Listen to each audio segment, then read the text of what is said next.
Good night, people. Welcome to the Stunthangar Hangout on Friday night, and we've got a big storm barreling across the ocean, almost beginning to eat up Florida and headed my way. Looks like it's going to go a little west now, so maybe all we'll get is a rain event with 50-mile-an-hour winds. We're hoping that's what it is. So anybody that's between me and there, throw your lawn chairs and tables into the barn or garage or whatever you got to put them in, so that they don't end up in your neighbor's living room in a pile of glass. And we're going to sit it out. I'm stocked up for the possibility of the power being off, so I've got food that doesn't need cooking, coffee that doesn't need coffee maker, and got a new fancy aluminum flashlight that will blow the back of your head off if you turn it on and shine it in your eyes too. And so I'm ready for an adventure. Maybe I'll make a tent for it in the living room, like a blanket for it. But anyway, we're here to talk about aero modeling or any other kind of modeling or whatever you like to do. Anything's fine as long as it doesn't get into stuff like religion, politics, etc. And we'll keep it as family friendly as we can. But if we drop an F-bomb on you, I'll have to apologize. But it is Friday night and getting later every minute. But no viewers yet, so anybody that sees me talking now will just see me on the reruns. Anyway, we're thinking about doing a winter build project on this thread and get together every week and talk about our individual builds and ask questions about how each one of us would attack a certain problem and share those ideas and cherry pick the best if you want. Just try to keep it consistent with what makes sense, what fits with the way you do things. And you'll find out, I'm sure, that you ask 10 modelers how to do one thing and you'll get 10 different answers, and every one of them will probably work.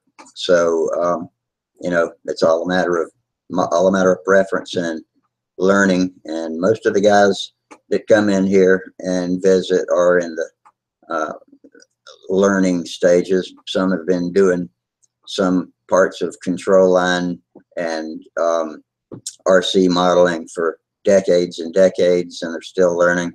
Others of us just did it as kids and piddled with it all our lives until we got old enough to get away from work a little bit and are getting back into parts of it, and the learning curve is starting all over again. So it's fun. It's actually more fun than we ought to be allowed to have. But I'll even be having more fun if somebody will sign in and talk to me. I still have 0 viewers. Had one pop in just a minute ago and pop back out. But I'll sit here until y'all show up.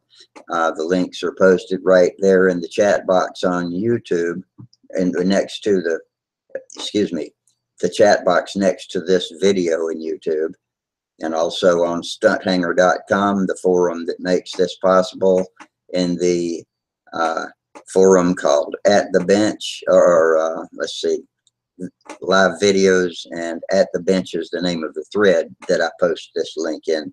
I post a new topic every time. So see, one viewer has found us already. Good evening. Tell me who you are if you want to talk. We're waiting for somebody to come in here on camera. And if you want to click the link, come in here on camera if you want to.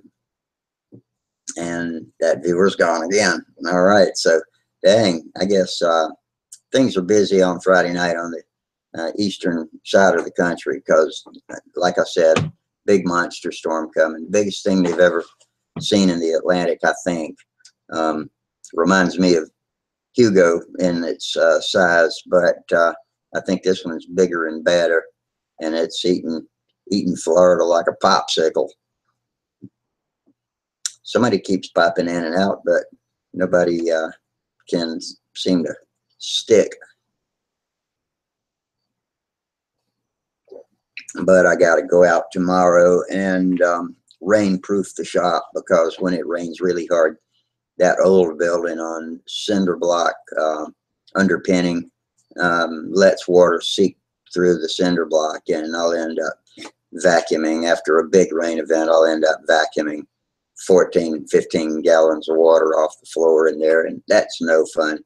So I need to go sweep and clean up and get everything off the floor, which is its usual state of existence. I don't often lay something on the floor that I wouldn't want to get wet.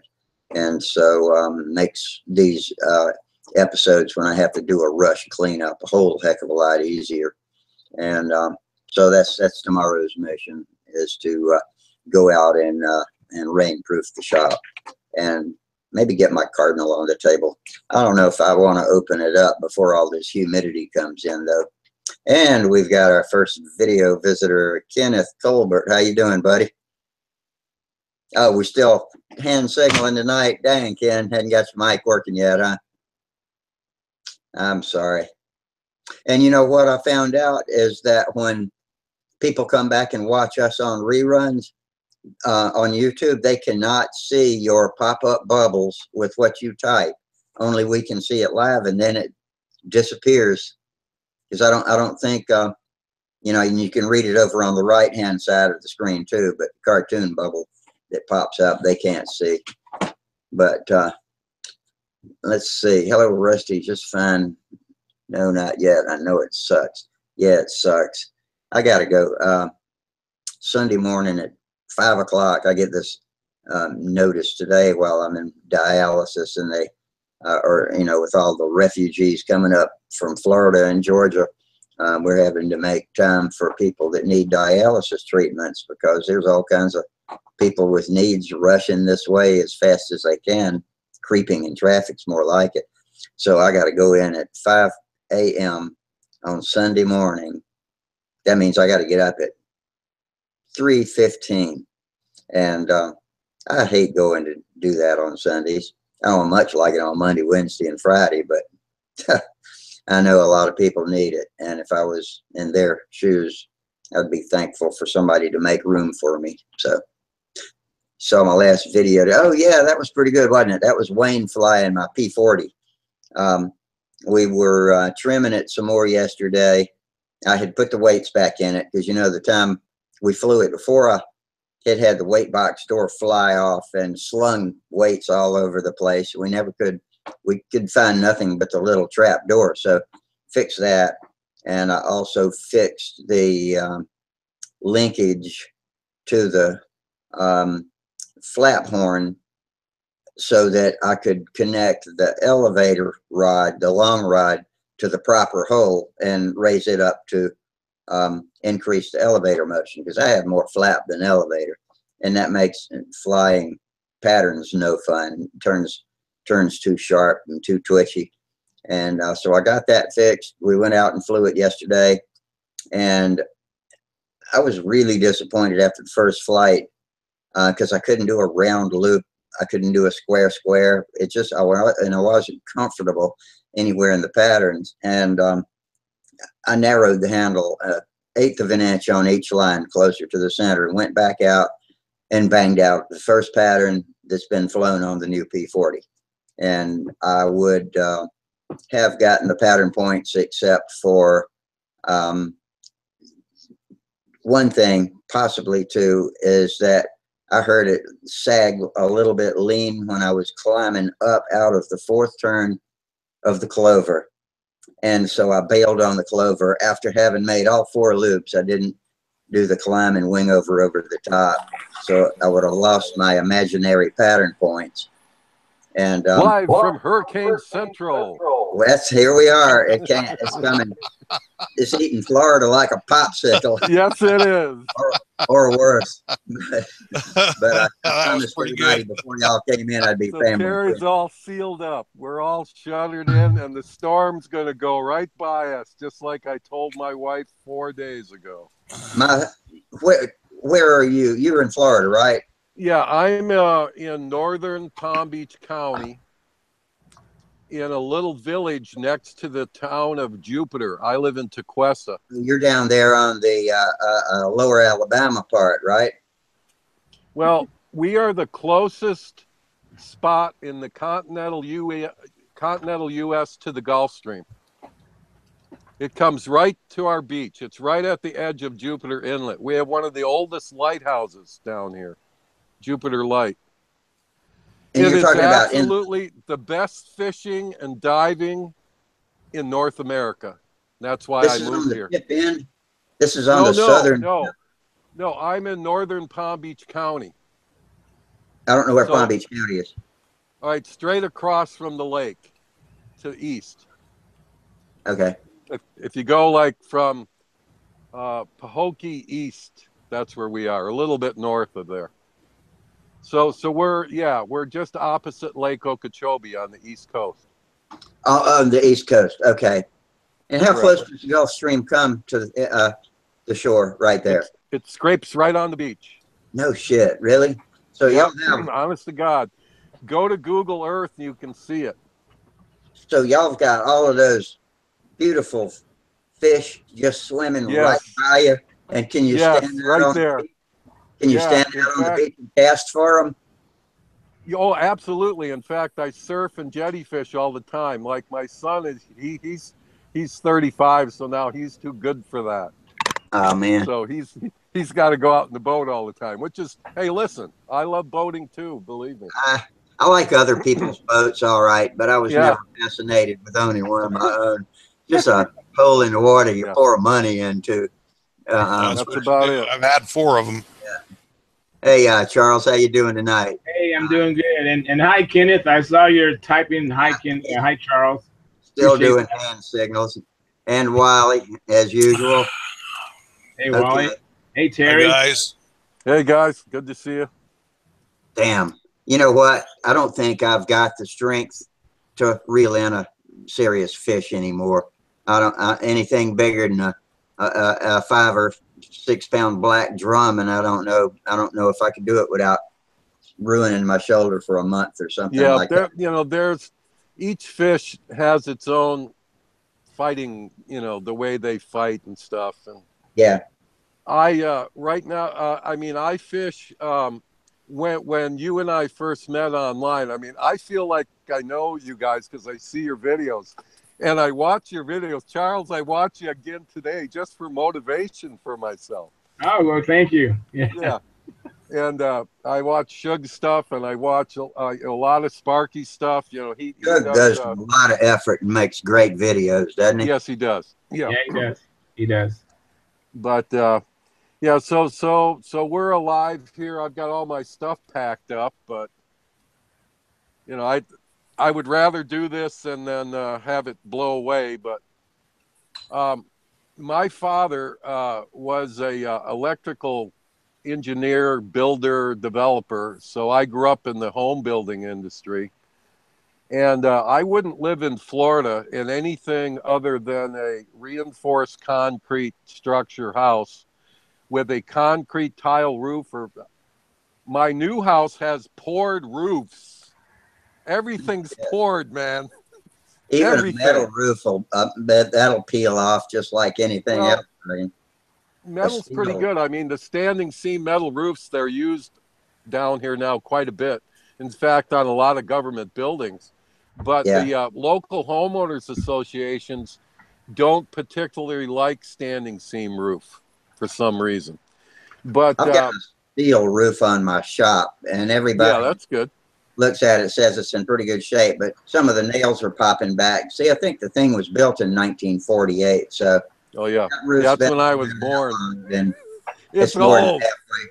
But still, they say metal roofs will last 100 years.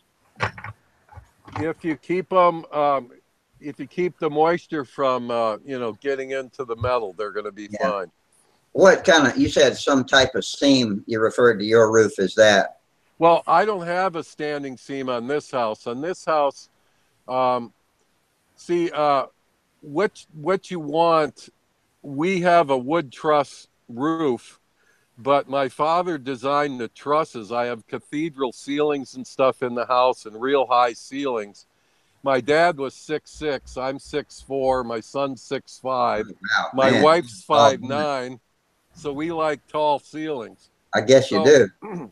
so the house, when I had an inspector here a couple of years ago, when we were because my wife's in the insurance business, and he had to crawl up in the attic. He says, what's going on in this attic? He says, how do you get around up here? I said, well, we store stuff up there, but basically all those trusses are designed to hold up the weight of the roof, because I got a real heavy roof, and believe me, that's what you want. So The guy, I've got an outbuilding that I call the barn, and it's nothing but just a big shell, steel-sided, steel roof building supported by wood.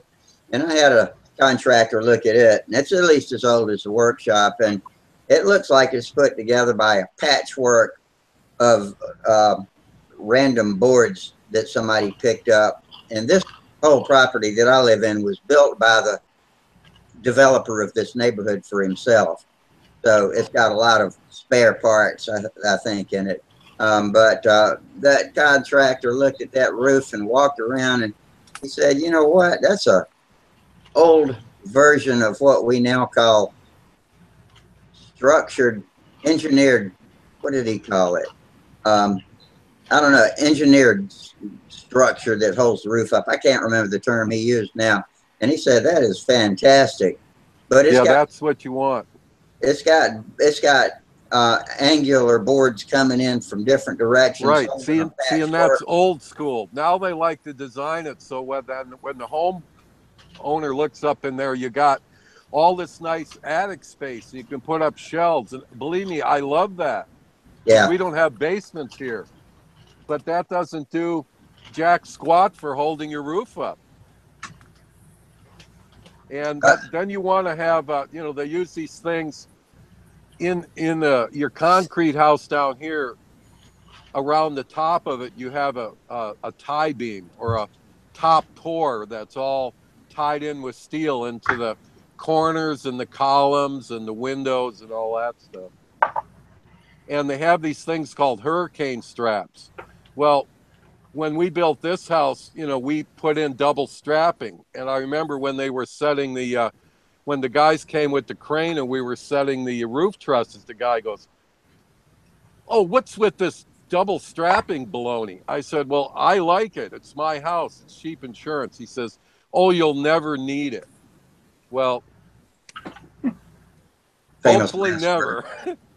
And the things cost like 75 cents a piece. And all you do is set them in the wet cement. Now, when you set your trusses, it makes it a little harder because I just folded one over. So then you just run the truss up to the strap and then, and they nail it. And then they use all these nail guns. Okay, everybody uses nail guns. They do. I hear that those nails pull out worse than hammered nails. Listen, my dad said, he sent the guys home, and my dad said, listen, we had this friend of mine, Carl, who was a top-notch carpenter. My dad, myself, and my friend Carl, we hand-hammered in all the nails, holding the straps down. And they're shanked nails. And you aren't going to be pulling those out. Then we came back with 3-inch stainless drywall screws and just ran those in for insurance. That's sort of like a deck screw, right? With threaded like that. Correct. Yeah. I was about to ask a minute ago if deck screws wouldn't be the ultimate fastener. Yep. And then when I put my sheeting down on the trusses, I use that PL 6000 panel adhesive. And yeah, that's permanent stuff, isn't it? Yeah, it makes it harder if you ever have to redo the roof, but I'm not worried about that. Yeah. When that Hurricane Andrew hit, my father was working for the SCORE Group, which is a retired businessman that donate time to whatever your field was, like in his construction field. So there's certainly a lot of construction here in South Florida. So we got to go down to the area where Hurricane Andrew came through, And my dad was the 8th Air Force pilot, and we were in his friend's 310 Cessna flying down there. And as we got closer to where the first things we noticed, and we had felt the storm up here, but when we got a little closer to Fort Lauderdale, there was no leaves on the trees. And Florida, believe me, is very green. Mm-hmm. But this is like 4 days after the storm, and it wasn't green anymore because all the leaves were blowing off, and they're all rotting now in the water that's standing. Then we got down a little further, and we saw missing roofs. But when we got down to the area that got hit the worst, where it was unfortunately all frame construction, it was just scattered pieces of colored fabric and debris. It looked like a dump. I saw pictures of boards sticking through palm trees and things like Oh, that. yeah. Oh, yeah. That's what happened in Charlotte when Hugo came through. It took all the green leaves off the trees, and it's just stripped it, and it looked like a winter, you know, Yeah, it looked like a winter crazy scene. So we don't get that down here. Jamie just joined us. Hey, Jamie. Hey, hey. Hi, How's it James. going tonight? And Kenneth says that he's expecting heavy rain, so he's not sure how long he can hang on tonight. But if he leaves us, we'll send him a signal. One of these. So what's everybody been up to with their airplanes? Fixing. I can relate to that. I actually went out flying yesterday. I did too. I crashed 2 planes. You crashed 2 planes? Yeah. Oh, well, man. I didn't really crash the second one. The second one was flying my Nobler, and the muffler come off, and then I lost my tank pressure, and it was just not good. But anyway, it's on the ground. All I got to do is put the muffler back on it. But my smoothie, I took the rudder clean off of that thing. That's all right. I got a little too low on my outside loops, and I was getting a little brave. And actually, after like the 3rd or 4th set, my last loop, I was almost there, and I got a little too low. And good thing I was flying on grass. All I did was break it off and pop hit the ground and kill the engine. And I thought, well, there goes my new torpedo propeller. Well, let me tell you. Anyway, my propeller made it. It didn't hurt my propeller.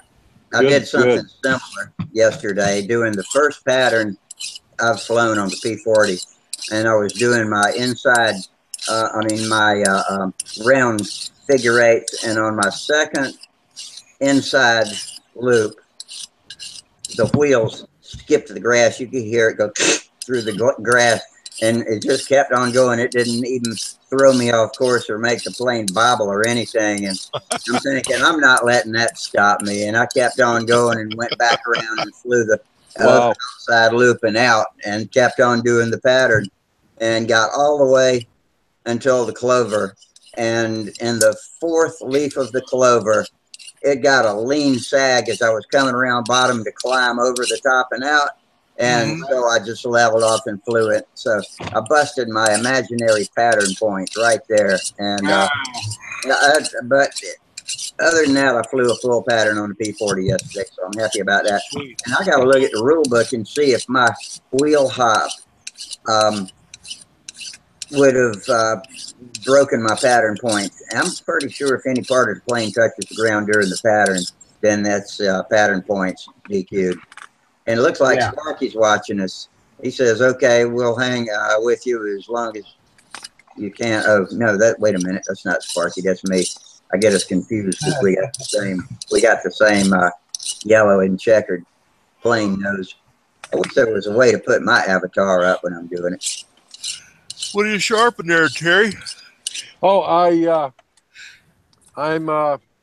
I cut these out today. I went over to my buddy's shop, help him rock up for the storm. So I got a piece of that aluminum that you make the I've got the bears and I've got the plates to go over the top. I got these drilled in countersunk, but I haven't drilled these yet. So it's going to be a clamp bar mount? Yeah, but what's nice about it, just by changing this part to a smaller, more narrow one, I can put a whole bunch of different engines from like my Avatar 60, Yeah. to 61 down to that 36 Evolution. I'm not sure if mine's got enough length for all different engines, but it'll fit most anything with a tab the size of, the OS 40s and, that area. But I'm going to use those pads on all the. I wish I had taken the Dremel and scored some lines all over the barrel that I've got screwed to the beams and all over the back side of the clamp bars. I did not do that. And now looking back, I'm thinking that would have kept slippage, a little insurance against slippage. Now, some of y'all were saying, well, if it had a pin in it that, just kind of secured through one of the screw holes, but that interferes with the universal bit for different footprints. Right. Or there could be just a removable machine screw that, well, wait a minute. Nah. No, that wouldn't work. So I don't know. What you can do is take a whole bunch of different clamps and you drill your clamp holes. There you go. And then you can drill one hole where your back mount bolt would go. Drill that through, but it takes a machinist to do it, because then you can put a steel pin through there that's knurled. If you have a knurled pin and you put it through there that's pressed in, it'll stay there. Then that will keep your engine from shifting. And then what you do is the next one you set 30-second farther ahead than that, and the next one farther ahead of that, next one farther ahead of that. By the time you do 3 or 4 of those, you've got enough of them clamp blocks that you just take whatever clamp block you need for whatever engine, and you got a post that goes down, and it'll keep them from shifting. But that's the way I would do it if I had a lathe that I could knurl some steel pins. Or you could bore a series of holes that are almost adjoining each other, but not quite, and then thread them for a pin, for a machine screw that you could run through that would just stick through a hole, and it wouldn't be an exact measurement, but you could loosen the screw and slide a motor back and forth so that any motor would fit through with that screw, and then that, thread those holes that I drilled in, and you could screw the screw down through the engine mounting hole, and that would allow you to use one plate for a bunch of different engines. That would that's another way to do it. Yep. Yeah. I did a bad job of explaining that. No, I followed you. No, you didn't. I'll get you. Hey, Tom. Okay. Hey, Tom. Tom. Hey, Tom. How's it going? Hey, how you doing? Here's my adjustable fuel tank mount. Oh, nice I'm job. putting this one on the twister. That looks nice. I just mocked it up today. I've got to give it a coat of resin and then paint it. Very, very nice. But that'll be adjustable on the crank and twist. And then this is the tank. I had to put the mounts on this one on the top, but this is the one that goes on the Shark 402. Very nice. Yeah. Nice work. So I do the same thing, but I use silicone. Yeah, I do too. Silicone works. But that's just I put a dab of silicone or a squeeze under the stuff. I push it down, not tight, just to get like an 1/8 inch cushion. I leave it kick off, and then I'll strap it down. And that silicone really helps dampen vibration, man. That's good stuff. Ron Hess just checked in. He says he's sitting in Tampa waiting for Irma. I bet he is, because hey, Ron, it's coming, buddy. Tampa's right there, boy. It's coming. Good luck, Ron. God bless you, man. Hang on. You'll be really. all right. You'll be fine. Anybody that, well, I'm not going to make that statement. I just let it go. I was going to say something like anybody that made all the preparations, but you still don't know. You can prepare, and it's still up to Mother Nature. Yeah, it's better to be prepared, Yep. man. I think Yeah, be prepared.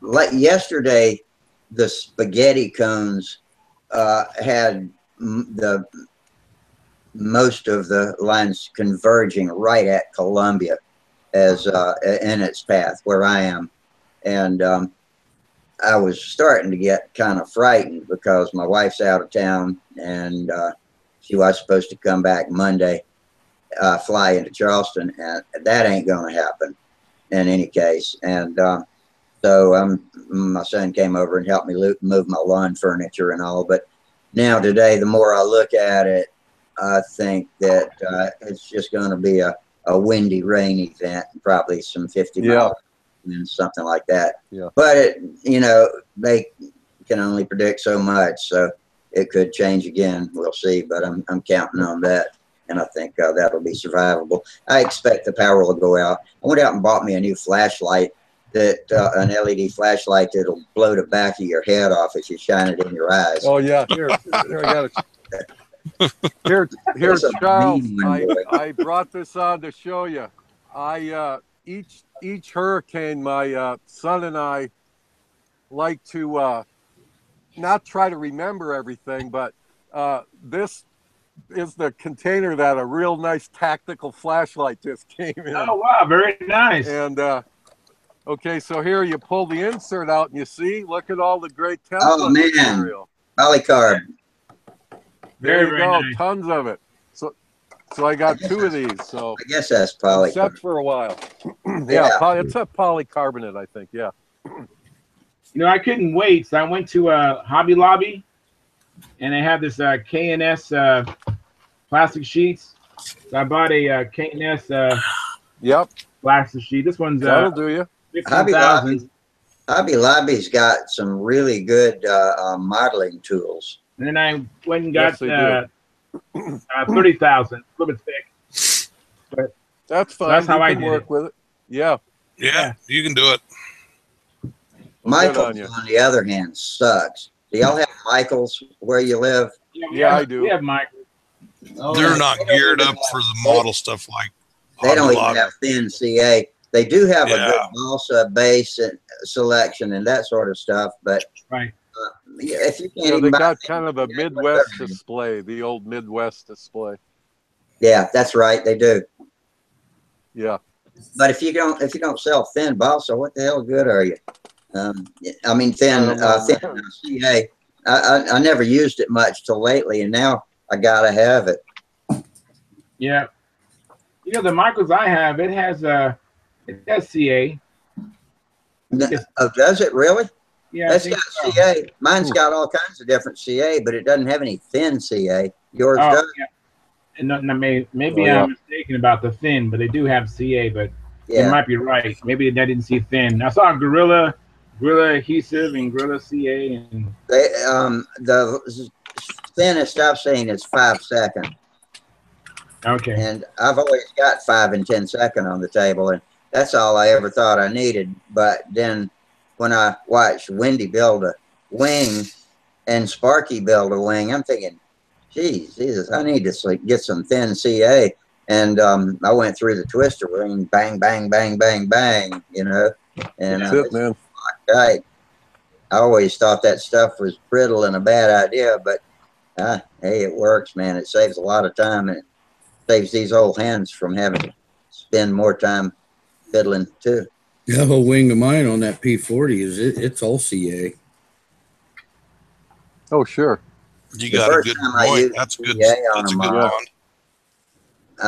the first time I used Absolutely. CA on a model, it was in my recoming of building, years since the last time I built anything. And I got Gorilla brand rubberized CA, long setting. I don't know how long it was, but it was thick. And I didn't know how to use CA, so I'd glue my ribs and then try to stick them in there, and they'd get stuck halfway, and it was a total Oh, yeah. clusterfuck. But then I realized, this stuff travels. If you get the thin stuff, it travels through the wood. I know And it's I had popular. I had a minor crack in the fuselage of my twister after I wrecked it and broke the wing, but it wasn't the sort of crack. It's like a bone fracture where the bone doesn't move, you know, at an angle or anything. It's all still fit tight together. So I took a hypodermic syringe with a needle and filled it with CA and jammed it down in the fuselage and started pushing CA out as I lifted the needle up. And I put about a full cc of CA in that fuselage, and that crack is non-existent anymore. I hope it didn't cause Absolutely a stress riser, but you know, yeah, there's one part of the fuselage that won't flex. Speaking of flexing, did we talk about this the other night where I had looked at my buddy's T40 on the ground. I probably talked about this on here the other night, and was thinking, okay, and I always check people's stab to wing alignment, and it was perfect. And then later on, he's flying a pattern on it, and my other buddy Mike says, "Look at that stab, man! That thing isn't even aligned with the wing, and it's just as crooked as it can be." And I said, "Man, I just looked at that thing on the ground, and it was perfect." And I looked up as he came around, and I'll be damned if it wasn't a 10 or 15 degree angle difference in the direction. In the way the stab was flying, twisted, not back and forth, but twisted in relationship to the wing. And that is how much force is being put on those control surfaces. Yes, a lot. That was. Oh, there's a ton. And I've heard the guys on Stunthangar talk about it, and I'm like, yeah, it doesn't do it enough to affect me at my level, and that would affect me at my level. I'm telling you what, it was really surprising. So when I build the Cardinal, that's going to be taken into strong consideration. And I'll tell y'all what I've got in mind when we get to our build. We got to decide. So your Cardinal's a profile, though, correct? It's the profile Brodak kit? Even though that it's called Wendy Ertnowski's Cardinal, which that was not a pro. Yeah, I've got one. But I guess the wings started on the wheel pants. Oh, really? Yeah. Here, I'm going to turn my camera, and I'll explain to you what you're looking at. Those are the two fuselages, the one for my twisters on the left and the sharks on the right. And what I do is, like, if you see back behind the trailing edge of the wing, I use scrap balsa, and I put a herringbone pattern in from here back, from the plywood doubler back. And what it does is it takes the stress riser and it moves it way back, because there's a lot of stress when you put control movements into the tail. It's cranking the wing. And I've taken one of those little lipstick cameras and we've taped it on my control line, but one of my other ones that crashed, it was a twister, extended twister. But you can't believe the twisting that goes on, even on a profile fuselage, and you get that down and you can't twist it. But the forces that are on it when it's flying, man, it's amazing that they hold together. I mean, the kind of G's that go on a plane when you go to your wing over, I mean, you crank that up. I mean, do you know what kind of G's are on that thing? I mean, wow. I've got a great idea for my Cardinal build to keep the tail from waggling, but I hadn't thought as much about torsional twisting until I saw this the other day, and I'm wondering if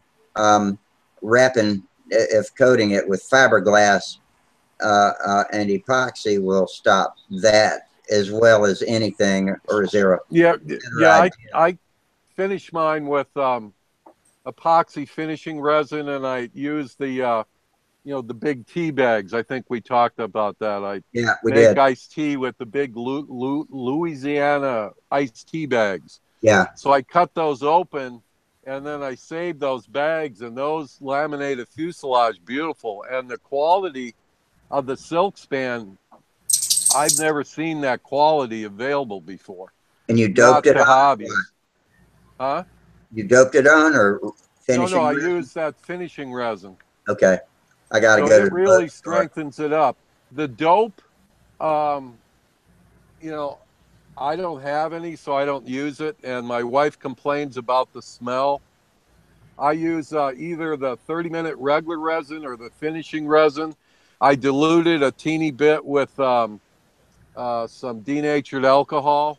That's All what Bob Smith. And, That's what Bob Smith Industries said is the best thing to thin it with. yeah. They say Yeah, not and, acetone. I got those little foam rollers. I use those, the disposable ones, or I just pour it out and spread it with a credit card. Yeah, Bob Smith If I'm says laminating acetone something. Bob Smith says acetone can interfere with the hardening agents, and so to use alcohol. Correct. Well, so do you think that's the best resistance against torsional twisting? Yeah, we're but talking it really helps if you can get a 1/16 inch of balsa laminated going in a different direction on the side of that fuselage. So you're only going to increase the thickness of the fuselage by an 1/8 inch, and you can round the corners, and you won't really see that 1/8 inch. But by putting that cross grain on there, and you can use thick CA and just laminate it on in little strips. I was I mean, thinking of it stiffens it. I was thinking of 64th plywood.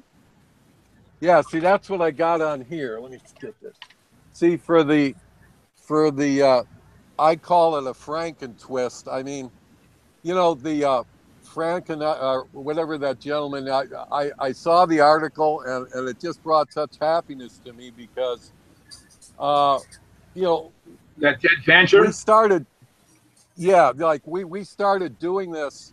I remember a friend of mine and I were in junior high school, and we were into the styrene kits. Hey, Wally, the styrene, man. I'm going to show you some here in a minute. And Kurt Tunk, who designed the Falkwolf 190, it had that radial engine in it, like the Dora model. Then to get up to the B-17s, he lengthened it about 1 meter in the tail with a big chunk, and they put the V12 motor in it. And that was the next model. So then that's what we did to our twisters. Now, I didn't shorten the nose, but we lengthened the tail 3, 3 1/4, 3.5 inches. How'd you keep So I from getting laminate so that thin tail heavy? plywood on here. Yes, Yeah, 2 layers because I can see where you fared them in. yeah. Yeah, now it doesn't get thicker here. This starts thicker and it all gets thinner moving to the tail. Okay. And you see these herringbones here, see? That's just the strip of the wood that came, the nested wood that the ribs came in. Yeah. And I just use my stripper and I strip it down and I just lay it in at a 45. And I'm telling you, this thing cannot be twisted. And Wow. it's light. It's very light. Okay, good. So I'm gonna have some good ideas when it comes. Yeah, that's some good stuff. On this one, I'm But going to do something I've never done and build the fuselage first. Oh, good. Yeah. Yeah, I get them going kind of at the same time. I've always done the I'm not wing. impatient. I've always done the wing first, but that gives it more time to hang around and get chipped and knocked, and also moisture changes. So I'm going to wait on that and do the fuselage. Yeah.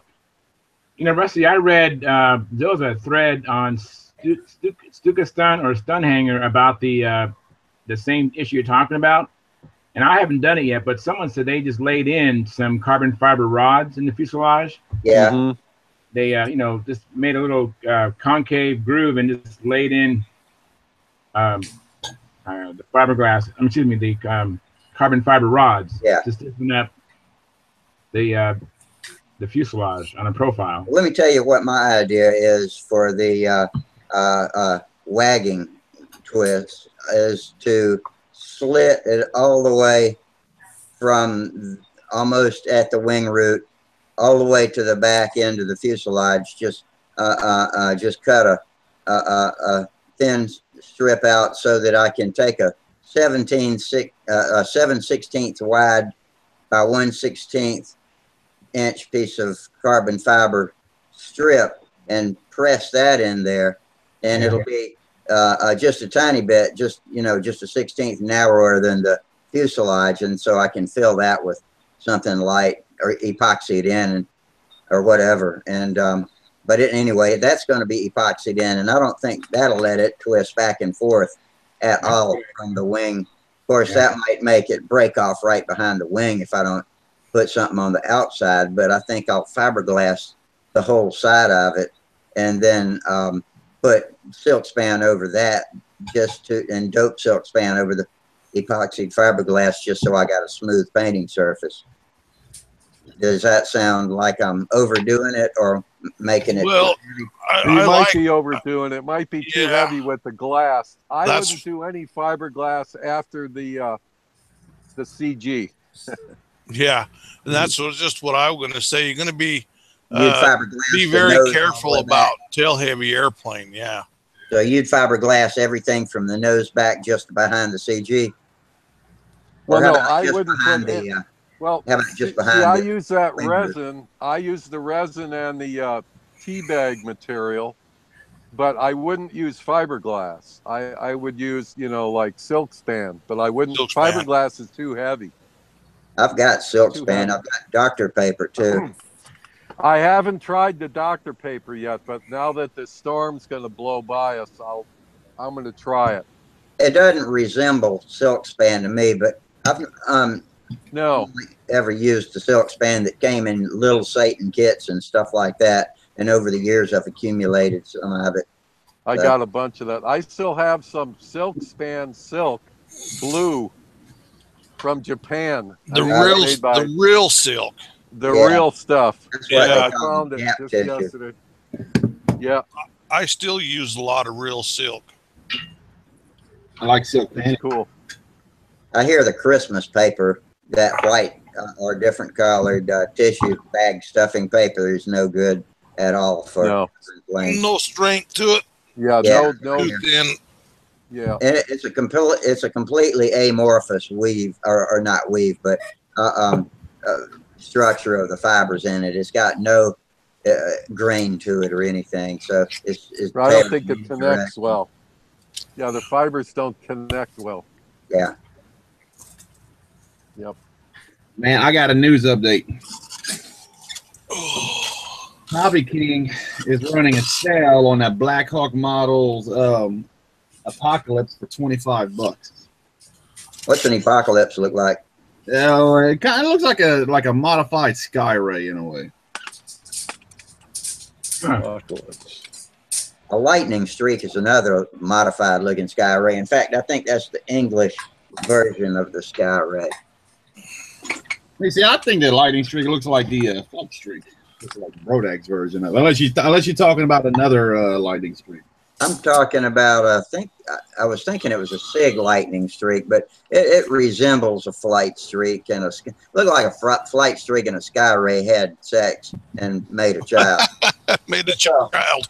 This is a lightning streak junior without the flaps. Yeah, hang on, I got a lock on you there. Okay, I got you locked on now. Yeah, right. It's like without the flaps. Yeah, Watmore's got one of those in his shop. Yeah, I remember asking you if that was a flight streak when we first started on here one night.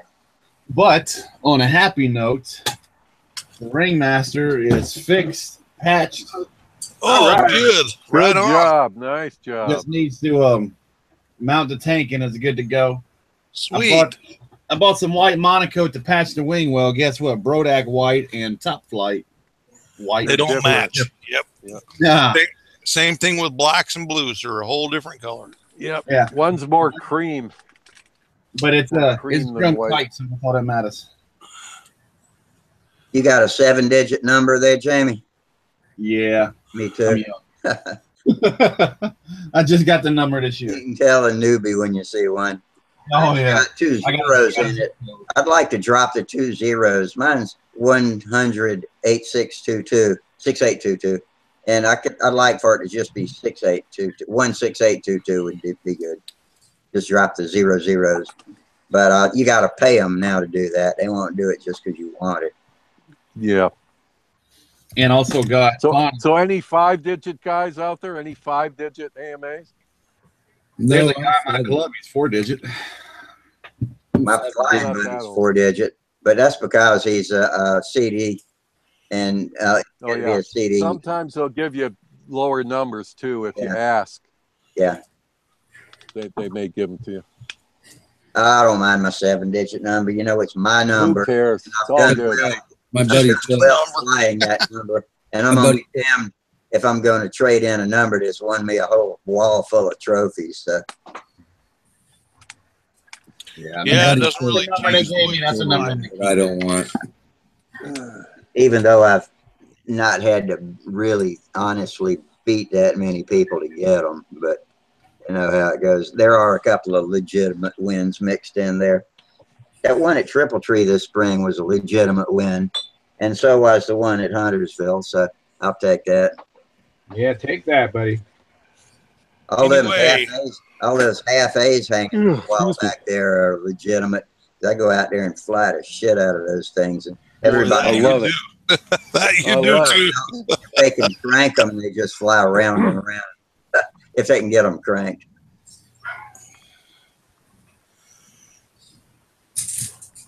Ryan Hass is 5 digits. 45. Let's see, 45413. Yeah, I'm 20283. Okay, Tom, you ready for a number? Yeah. You got something to write with?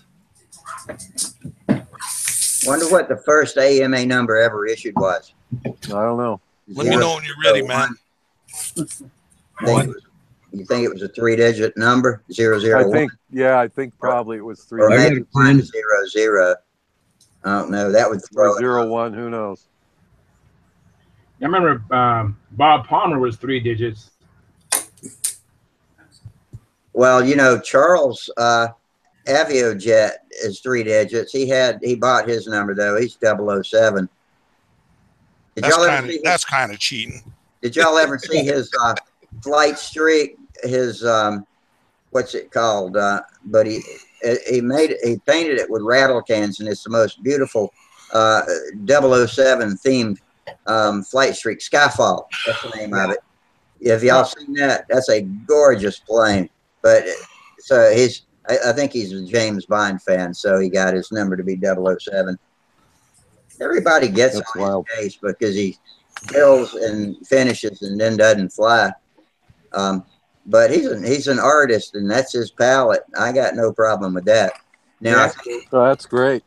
I think some of the ire he gets is that he gives advice about building, which he couldn't maybe ostensibly couldn't know unless he was a flyer.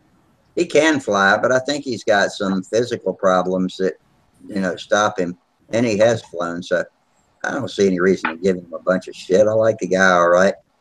He's been nice to me. He's given me stuff like letters and numbers and stuff for my twister and for my cargo kit.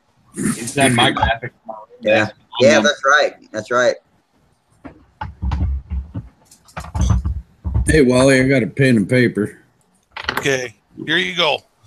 Wally, WALLY, 83204 at yahoo.com.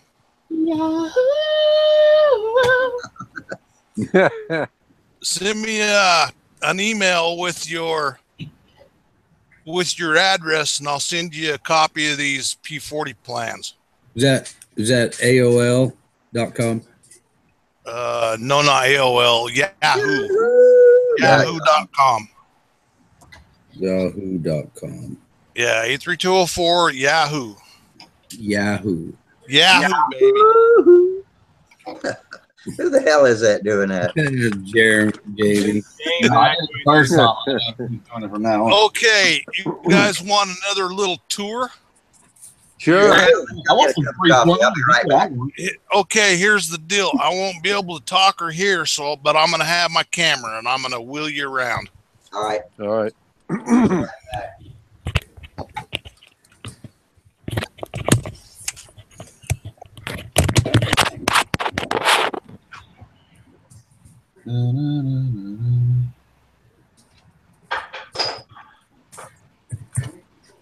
See it now. We're gonna see Wally in some pink panties or something.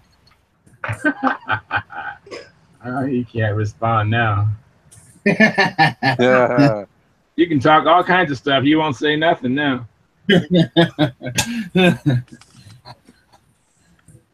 Hey, Charles, you watch any of those videos I told you about? Yeah, I was watching a little bit of the. There are no forests on flat Earth? There's one flat Earth one. I can't remember which one I watched. Part of it. Mark Sargent or Jaronisms or Mark Sargent's? And I put some as watch later. You know, I spend so much time on the computer. I'm like, oh man. Yeah, I hear you. More and more things are interesting. You know. Yeah. Look at, there are no trees, there are no forests on flat Earth. Check that one out. Did you guys see any of that? Didn't see anything. It was just W, Wally. All we saw was a W. No. You didn't see anything through my camera? No, just shows a W. No, there we see a little something. Okay. I see a dog in your carpet. There we go. Okay, here we go. Let's try it again. All right, there you go. All I see is a blur. Yeah, it's blurry. Probably because he's moving really fast. I didn't know he was that fast. Yeah, you got to slow down and catch up with your Wi-Fi.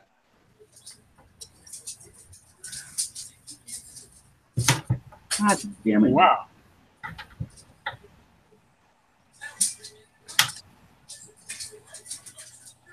I like that Strega. I think that's a Strega, I think. I think that was a scale model Strega, I think. So did you see any of that? Now that it's sitting still, I see a dresser with an old stereo on it or something.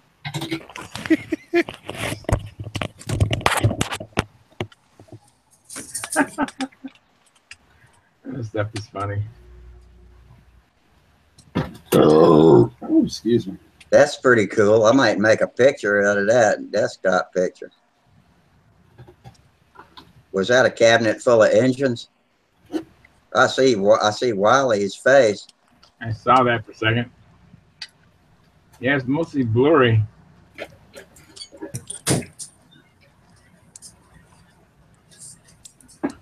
Maybe you need to get a camera and do us a screen share slideshow. Now we can see something.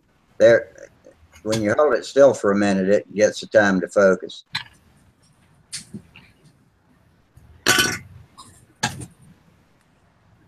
Twin engine, 4 engine or something. Oh, that was a good one. Excuse me.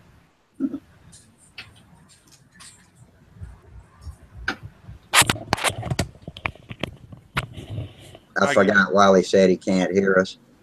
I give. Yeah. Did you pick any of that up? Nope. I don't know. It's hard to tell what anything is. Oh, well, I'll just have to try it some other time. Yeah. You know, I thought I might have seen a scale Strega model. You of did. The real Strega. You did. Let me try it one Uh-huh. more time in here. I did it without my lights in my room because the display that I made the lights. So let me try it one more time. I think we should have coached him. He needs to keep the camera still for a while. Wally, don't move.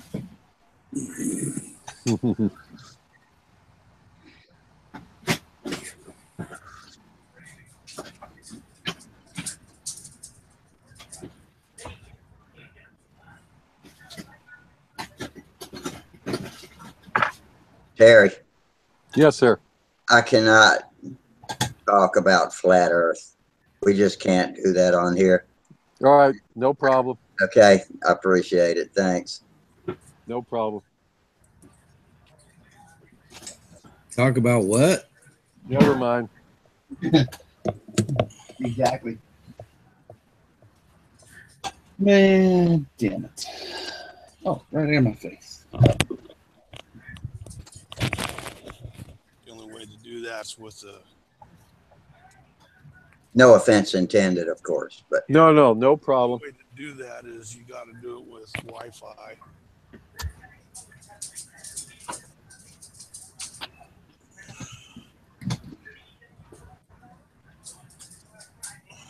Don't everybody talk at once. Well, what I was trying to show you was my egg plane collection. yeah, I'm falling down on the duty. I'm supposed to keep bad air off. Which they're cartoon models. And then the other one was a display that I built. So it's an erase. See, display. I can see you once in a while, then I get a W pulsing. I don't get to see a full screen too much. Oh, dang it. Oh, well.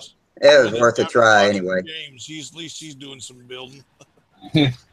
Yeah, doing some modifications. Hey, let me ask y'all a question. All the pictures down at the bottom of each of us, is mine wider than everybody else's, or is everybody's got their own picture that's wider than everybody else? No, your own. Mine are all the same. My picture is wider than everybody else's. Really? Yeah, mine Yeah, is. so is mine. Yeah, my own personal picture is wider than everybody else's. Yeah, Okay. that's I guess that's just the way it is. I thought maybe it was because I was running a higher resolution or something like that, but yeah, that answers my question. I've been wondering about that forever. I figured I'd ask. Hey, Rusty. Yeah. Can you mute me right quick? I'm about to do some hammering, and I don't want to be too loud. Yeah. Just a second. Let's see, James. And not quite. Hang on. I can All right, mute myself. if I want. Now you're muted. No, he's not. No, he's not. pound away. Hey, come on, stop the hammering. It says you're muted. That's my other Right, control panel. Hold on. Wait, no, that's my audio. Need a bigger hammer. I got you now. Okay. You're mute. I think we did it on both ends. So if you can't come back, I'll make sure I undo mine. Yeah, if we shouldn't mute him, I was going to turn off my speakers.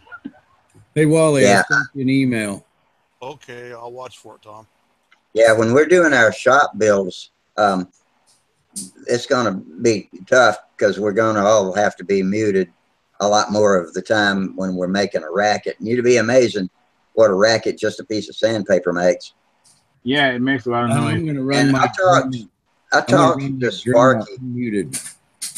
I talked to Sparky about this, about the question I had with my new tablet. How do I do a start up one of these chats out in the shop?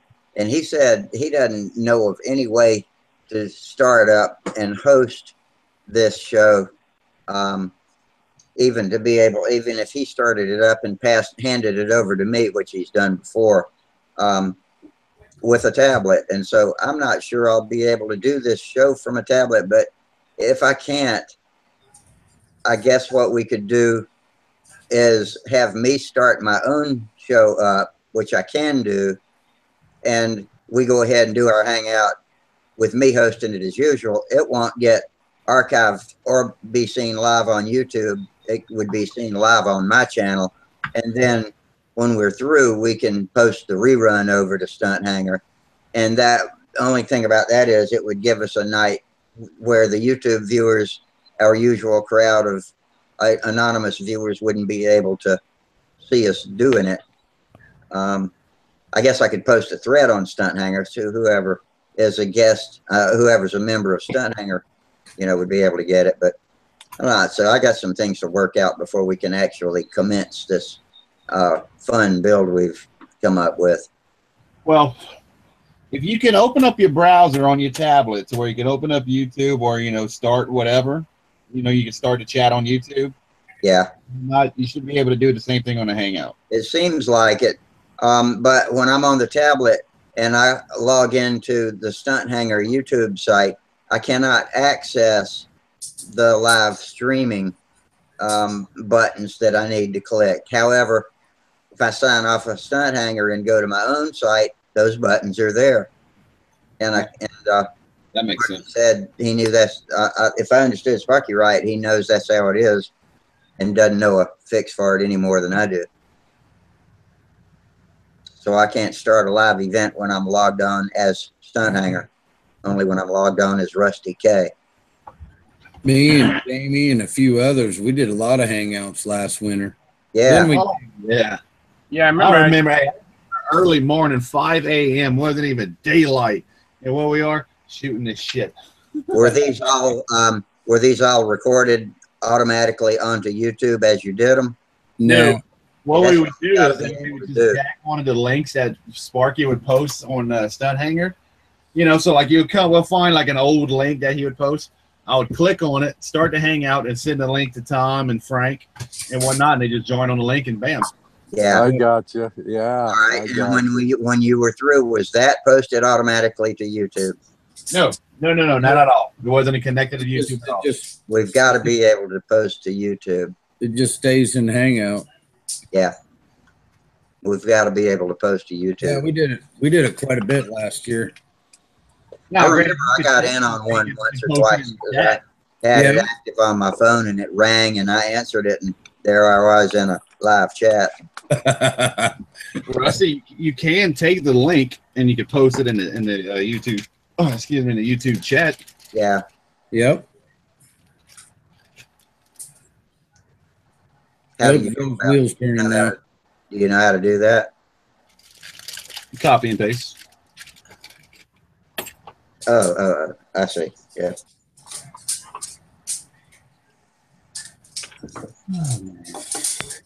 I'll be investigating it though, because we want to get this going fairly soon. The storm's going to force me to clean my shop up, so that'll help things. That's what I've been meaning to do too. I got to get it cleaned up, fixed up, retooled, so I start a new build, and I don't have little I've got the rest of this month. pieces of tin planes in it, all over the place. This month that I'm not going to be doing nothing. Just working. Well, it'll be a good way to break up the cold weather monotony. It's still outdoor fun time for, probably until December for most people, or even later. It's January, February when it gets unbearable weather outside where I live. Tom, you been able to do any flying last few days? Hey, Wally, I can barely hear you. Can you turn up your microphone? How's that? Is that better? That should be That's a little better. better. Yeah, that's better. You been able to do any flying the last few days? You talking to me? Yeah, man. Are you talking to me? That's Tom. Yeah. You got to work on that imitation there. No. I wish. I haven't flown for over 4 weeks now. I've just been, man, I get off work and I'm just exhausted. Yesterday was beautiful. We went out and flew until dusk. You talking to me, man? You see these guys that come to our circles, man? They bring their drones, their stupid little foamy planes, and they try to fly around like while I'm trying to do a vertical aim, man. Kill them cockroaches while they fly them stupid drones in my circle, man. Pretty good, pretty good. Another Quaalude, they'll love me in the morning. Yeah, my oldest son came out yesterday, just the time I was rolling up my lines, putting my broken airplanes up. Ah, I need to order new lines. I need to order them now. Have you flown that engine with that 762 muffler on it yet?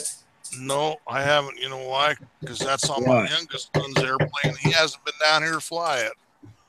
I was thinking about actually taking it out yesterday. It's probably a good thing I didn't, because everything I was flying, I was putting back in the car. Re-kidding. I know about that. Yeah. Looks like Terry's glitching out. There you are. There I am. Yeah, I just had a low power thing. Uh, Yeah, I Graham. got my new computer coming, but I don't have it yet.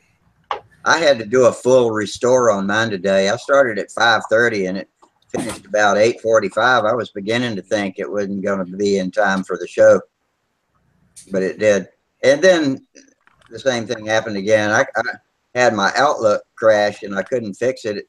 And so I figured I'd just brute force it. And I did a full restore of my hard drive, and because I backed it up yesterday, And so I was looking through Outlook. It worked again, and I clicked on the same email in AOL. It was my AOL, you know, that channels to Outlook, and bang, the thing went down again.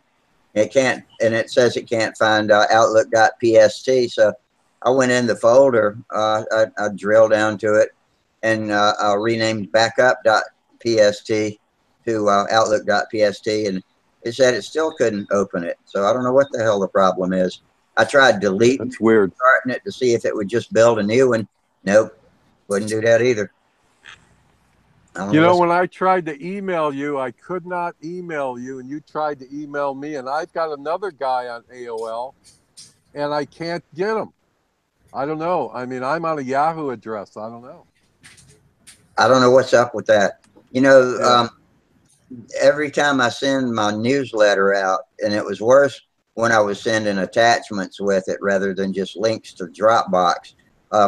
There were a couple of people that didn't get my emails, and I got no notice at all. And I found out I'd gotten flagged as a spammer for sending those files out. Oh, man. I send them out to about 225 people. Yeah. And I guess there's nothing I can do about being flagged as a spammer. But and then my flying buddy, you know, that I talk about all the time, he was one of the people that wasn't getting my emails. Just no sign that I'd ever sent him one. I was getting his, but after about 3 weeks, it would clear up. So when every newsletter cycle came around, I had a 1 week window to swap emails with him, send out the newsletter, and bang, we couldn't talk to each other for another 3 weeks. Unreal. Hey, Wally, did you get my Crazy. email? I did, Tom. I just barely checked it, and it's. Oh, you did get it? It did go through? Okay. Yep. Yeah, I'll get those plans in the mail. Let's see. It'd probably be first couple of days next week. So you should have them by the end of the week next week. Well, is that P40? Yep. Yeah. Is that RMS or whose P40 is it? I don't remember. It doesn't have anything on the plans of who did them. I can hear you now. I just turned up my speaker. Yeah, but anyway, I was showing those plans to Tom one night. I think everybody else dropped out. That must have been one of our late nights. And anyway, yeah, there's nothing on it says who did what. And, Nothing. Yeah, nothing. Anyway, it's pretty neat. It's a bubble top canopy. It's not like the regular P40, but it looks exactly like a P40, just a bubble. But it looks like it make up to be a pretty nice plane. Yeah. What size wingspan is it?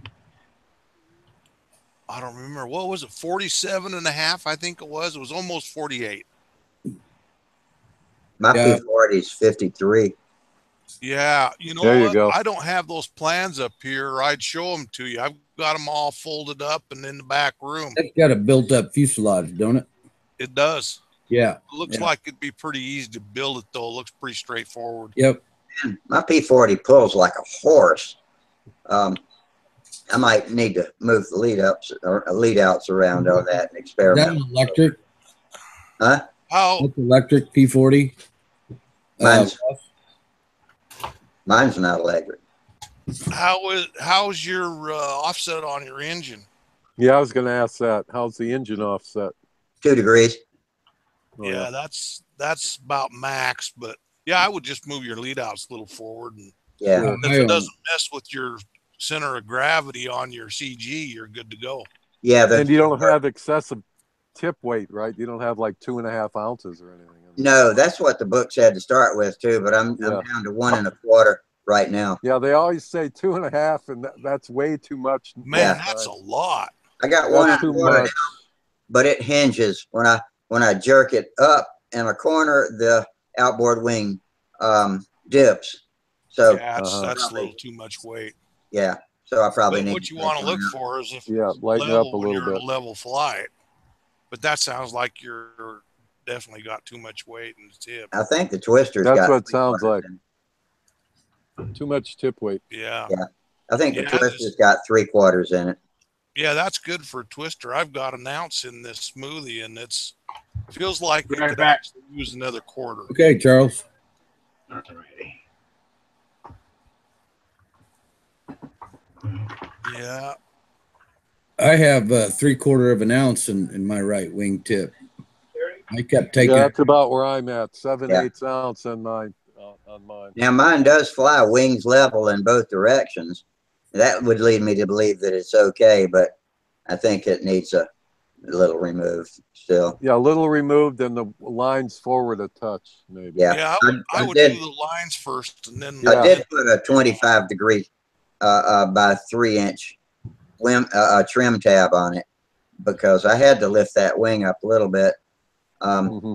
But I'm thinking I'm going to change this weight and go back out and fly it without the trim tab and see if I really maybe don't need that trim tab anymore.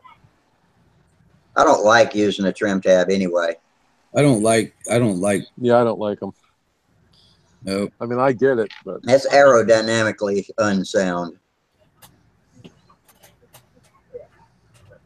yeah, it's extra drag on your airplane. Well, it is, Absolutely. and it's also vectors that don't need to be there when you're trying to fly perfect shapes. plus it can induce flutter. Yeah, there you go. I was getting it too when I went upwind.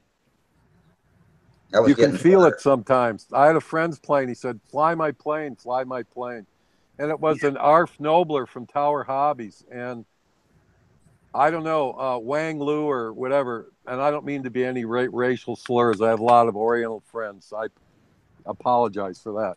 But whoever put the plane together that day, Wally, we started to check the alignment and everything. And maybe it's the way he assembled it, but you could see after he had crashed it where the joints and stuff weren't tight. However, they jigged those things up, I'm sure. But you could see where the jig was off on the inboard wing. The ribs weren't touching the leading edge, but just in a couple little spots. Just glue between the gaps, huh? Correct. You know, Correct. You know, it and about, it happens. It happens. You know, because they're making those things so quick. Yep. And what worries me about my P40s is I made the stupid mistake of using the kit supplied coupler wires that couple the elevator and the flaps to get each other through the fuselage. And that 1/16 wire is so flexible, you can take those and twist them from lock to lock and let go, and they just go boing, boing, boing, and go. Yeah, that's no good. And I'm thinking they're fluttering while I'm flying. You know what's neat though, Rusty, is you've been flying enough and you've built enough. You got the experience. You know what's going to work. You know, well, I didn't it's make like that stuff.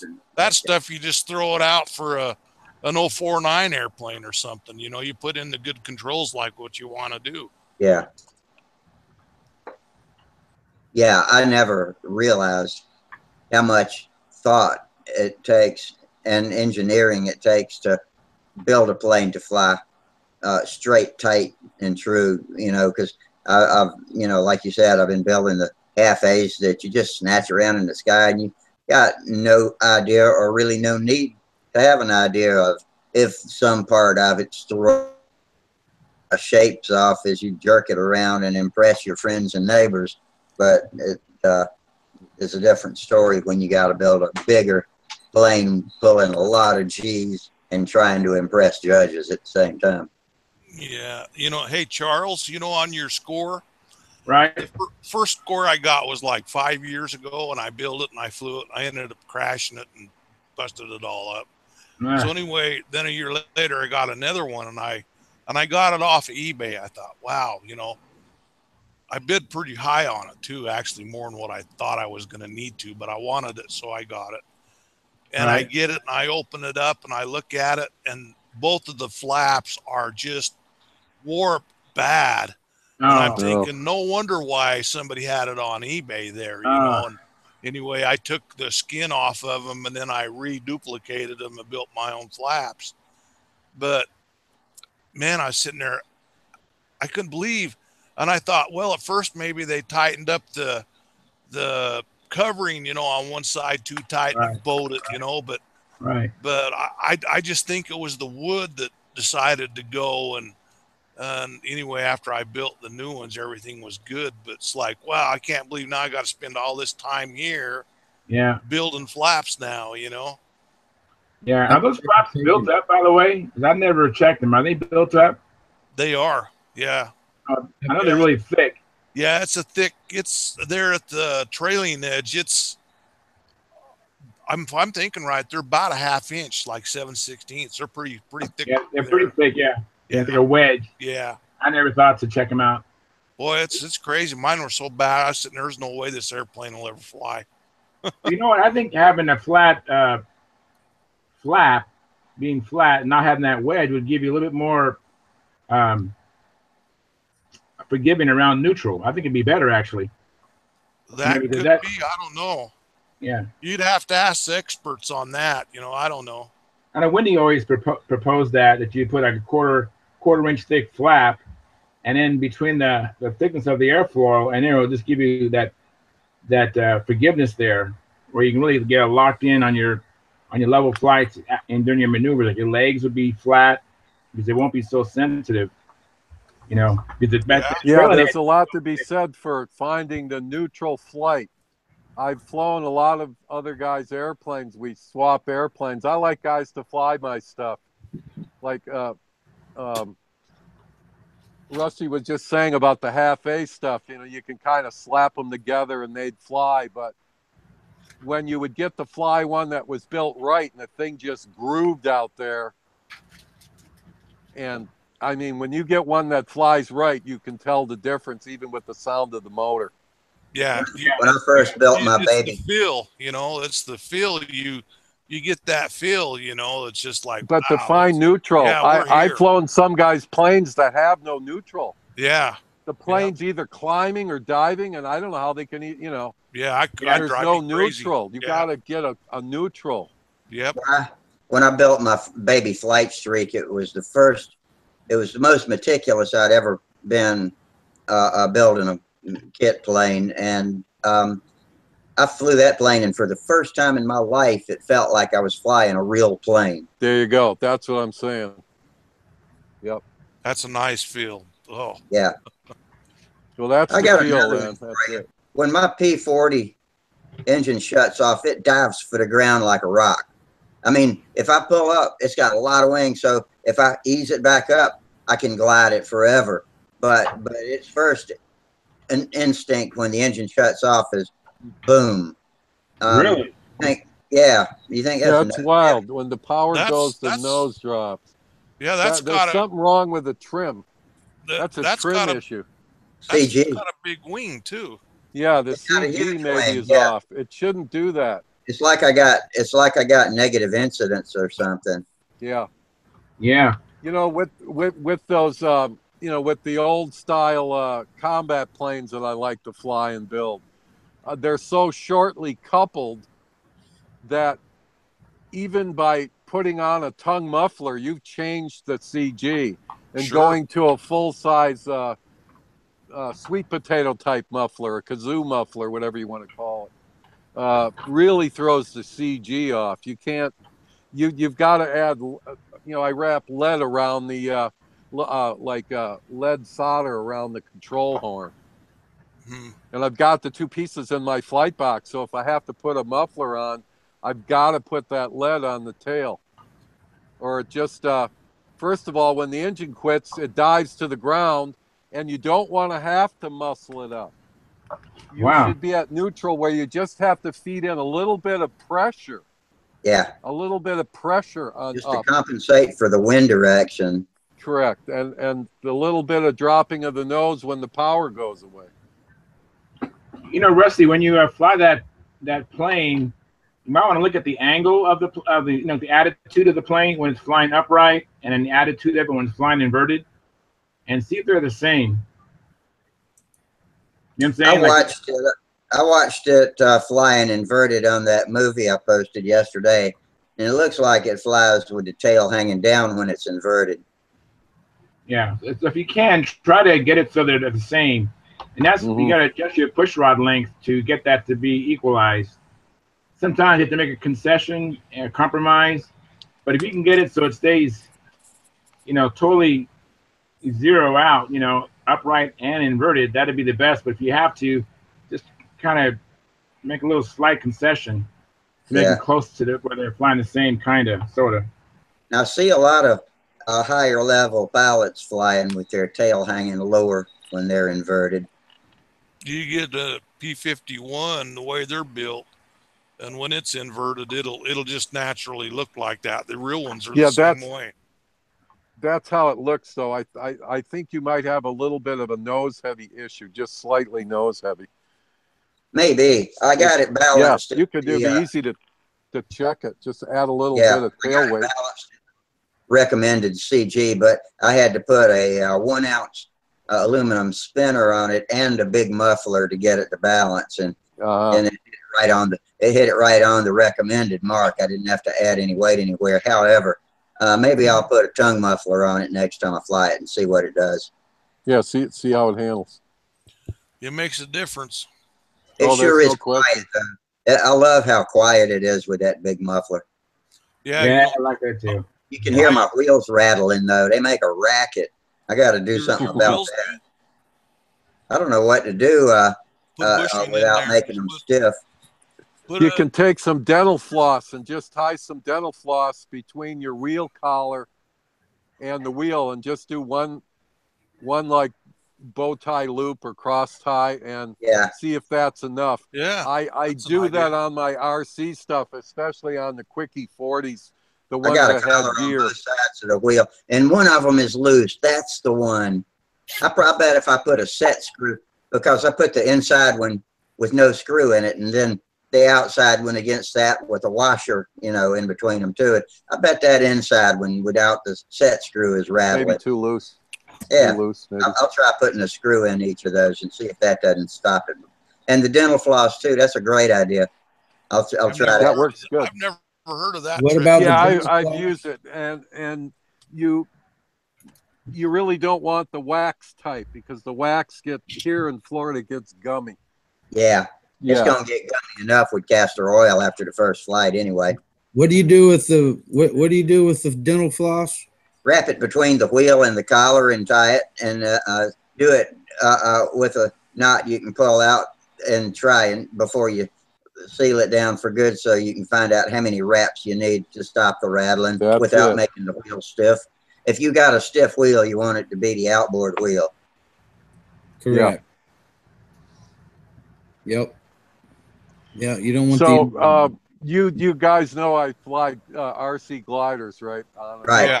Yep. So I was at the Wave Runner shop the other day, and the guy had a bucket of these boat whistles, right? Okay. Is that thin that is? Yeah. Ensign's whistle. Yeah. Well, it's sort of. It's like, you have to have a horn on a boat, or right. It's part of the law. So he has these things in his little fist jar. So I've got a 2-meter glider I'm building on my drafting table, and I've laminated this into the side of it, where only just a little blade sticks out that you blow into. So I had the fuselage today, and I was riding to get some LP gas for the storm. And I was just holding it out the window of my son's truck, and that fuselage is whistling like a son of a gun. So when I get it, I mean, it's going to be good, because the glider, of course, makes no noise. So here you got this cool whistle sound, and I guarantee it's going to whistle like a banshee. Yeah, I might put that on a control line You could. Yeah, that sounds. I've thought about putting a whistle on a plane before. That's pretty cool. Now, Tom, do it on your Stuka. It'll be perfect. Absolutely, There you go. Yeah, there you go. Pointing down. When you're diving and pointing down, it'll blow. I'm going to show you my my buddies. This is the guy I fly with all the time. He's been playing with gliders lately. Can y'all see that? Yeah. Oh, wow. Let me see what. Can't see it. See, Tom, just make sure you're in an overhead when the engine cuts. That way you know you really get it when it's coming down. That's a big freaking bird right there, boy. That is. Oh yeah, that's a nice one. What is that? An Oli 3 or Olympic It's 2? a- It looks like. Who It is is that guy? AVA Pro, Ava Pro. Oh, Ava Pro, yeah. Okay, Uh-huh. and Who is that yeah, guy? He looks but familiar. he's a veteran aviation guy, and also flew gliders for a hobby, and so he comes pretty naturally to this. And Oh, sure. you can see that clear blue sky. He was finding thermals like crazy in it yesterday. It was not a Oh, cloud I in the believe sky, it. but he'd launch that thing and take it up with the motor, and then find a thermal and stay up there and go around for as long as he wanted to. Thought that was That's it. Well, That's it, man. fun, actually. what's he got there for his tail section there? Is it just a carbon rod? Yes, it's more than just. Well, you carbon mean the rod, tail it's boom? shape. Yeah. Yeah, it's like a tail boom. Yeah, the Ava Yeah. has a It's shaped. carbon fiber. It's a pod and boom type Right thing. on. Yeah. Hmm. Here, let me step away a minute. I'm going to use the restroom, and I'll bring you back a plug. I finished the mold up a month ago, but it's up at my buddy's house in Hobe Sound. He's got the vacuum pump, so we're making some fuses up there, but I'll grab the plug. I'll show it to you. Okay. All right. You know what? I'm really going to give credit to Brodak with their arse, because whenever I pancaked this damn thing last weekend, as hard as it hit, the fuselage and the wing stayed perfect. Really? Wow. Did not Impressive. break or crack. Like I said, the only thing that popped off was the rudder, and I'm just now noticing it's not square, but it won't matter. It's okay. Yeah. It's going to fly. It's got a little tilt towards the outside. It'll fly. Yeah.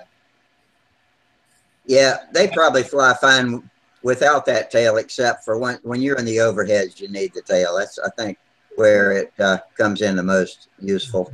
Yeah. Well, I mean, all it is like it's just like in line.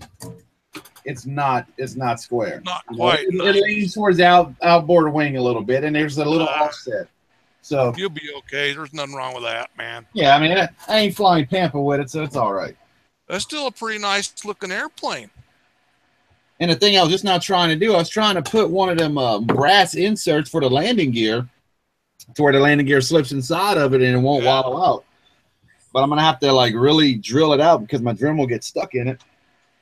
So I'll just fly till it breaks. And when it breaks, I'll build another one. That's right. I got to build a new landing gear on my P40 because I've got the wire and it's a 2-piece wire. Yeah. It's not one full piece. It sucks. My Did you put P40's a landing clamp? gear is not reinforced properly, but I'm just going to wait till it breaks to fix it right. Well, Tom, you got a clamp on the top and then one on almost the bottom. Yep. Well, that should hold it on there. Is it still time to twist in the body? It's the if the wheels are like this, it'll twist like this, That's what and it'll go forward and back. And I've already fixed it. Mine rocks forward and back like. Well, I've already do it. fixed it 3 times. And I'm just getting Do it. aggravated with it. I'm gonna just tear it out and just redo it.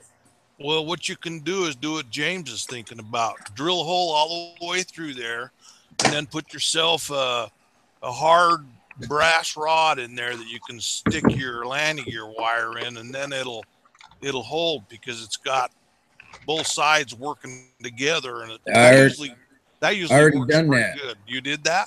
Yes, in fact, I've had to take one brass tubing out because it twisted when it landed on the grass. I have tall grass here, and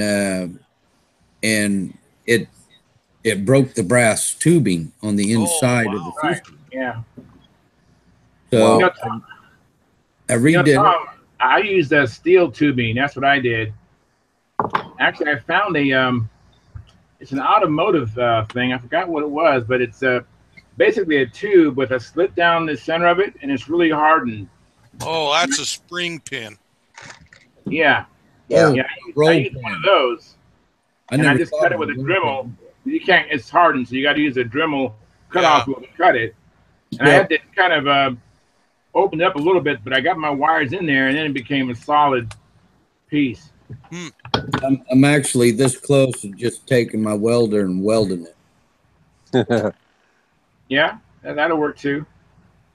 Yeah. I'll fix it that way. As long as I don't catch it on fire. You know what else you need to do, or what I did is I put a hardened, like a maple round stock. I drilled a hole and put hardwood there. So not only did I have the steel tubing, but the steel tubing was inside hardwood. Take a look at Terry's screen. Can you see that? This is the plug. Here's the nose that comes off. So that's the fuselage. And do you see what I built the plug out of? It's a pool cue. Cool. It's a pool cue. Yeah, there you go. Very good. Straight as an arrow, and then of course this. Yeah, and very stiff too. Yeah. Man, I hope that wasn't an old Tylus cue you used. No, it really wasn't. In fact, believe it or not, I went to the a billiard supply company. And I asked the guy, I said, "Do you have any warp cues?" He had a whole box of them.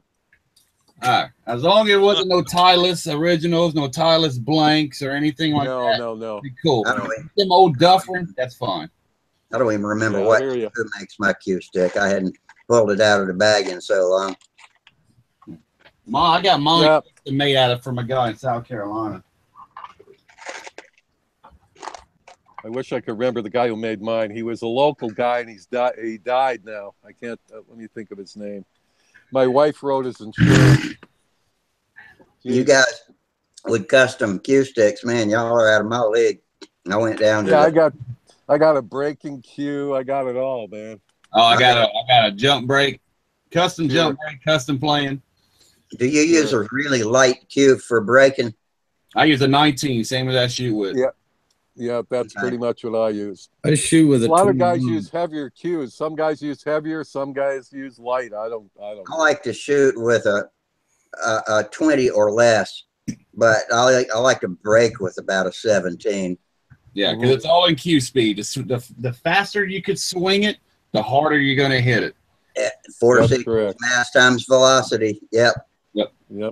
I got videos of me braking. It'll blow your mind. The hardest I broke was 27 miles an hour. The world record's 34. It's velocity squared. That's why I like cue stick. Mass equals, of course, it equals mass times velocity squared, right? So you can move a light cue stick a lot faster, and since it's exponential, that imparts more energy into the cue ball. Yeah, and what it is that it's all in balance. It's all in your stance. It's balance. It's like swinging a baseball bat. You swing with your hips. Bam. And follow with your hand. I hope I didn't recite that formula wrong, because I just said it to Lord knows how many people. That's okay. It sounded great. Yeah. What formula? I'm going to mute you all right quick because I'm about to burn my engine in my room. Okay. Yeah, if I got a bunch of engineers watching me, though, I'll be getting smoking fan mail. That's Here, okay. can you There's see nothing wrong, this right? one? There's nothing wrong with Yeah, I getting see that. Wow. This is a smaller version of the one I just showed you, but this is a completed fuselage. You can see the carbon fiber Yeah. strengthening. Those are like spars. Yep. Stringers or spars. These stringers, but the same type nose. So this you can use from anywhere from a 2 meter to 118 inch. And the other real big one, I got a 147-inch wing going in that one. Wow. It's a cross-country machine. But, yeah. So once you get the molds, it's not a big deal, you know. And I don't know. How much does that weigh? This probably weighs about 4 or 5 ounces, not very much. And it's got Hexcel epoxy. It's a real good epoxy. In fact, epoxy is used for we used it in my friend's Long Easy. It's Hexcel. Right on. Wally, you know Hexcel, right? Yeah.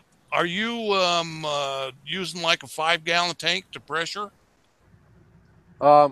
Yes.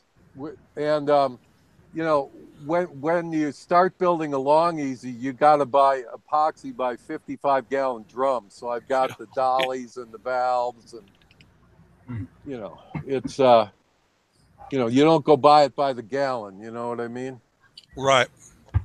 And usually there's 2-3 guys building at the same time, and that's the way to do it. You buy 55 gallons. Certainly, you're not going to use 55 gallons on one airplane. You'd never get it off the ground. Oh, No, because it weighs the same thing on the plane as it does in that drum. Right.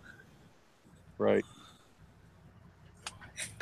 But I'll figure out, you know, I can, I'll have to get a photo album out here, and I'll show you some pictures of some of the home builds I've been associated with over the years. cool.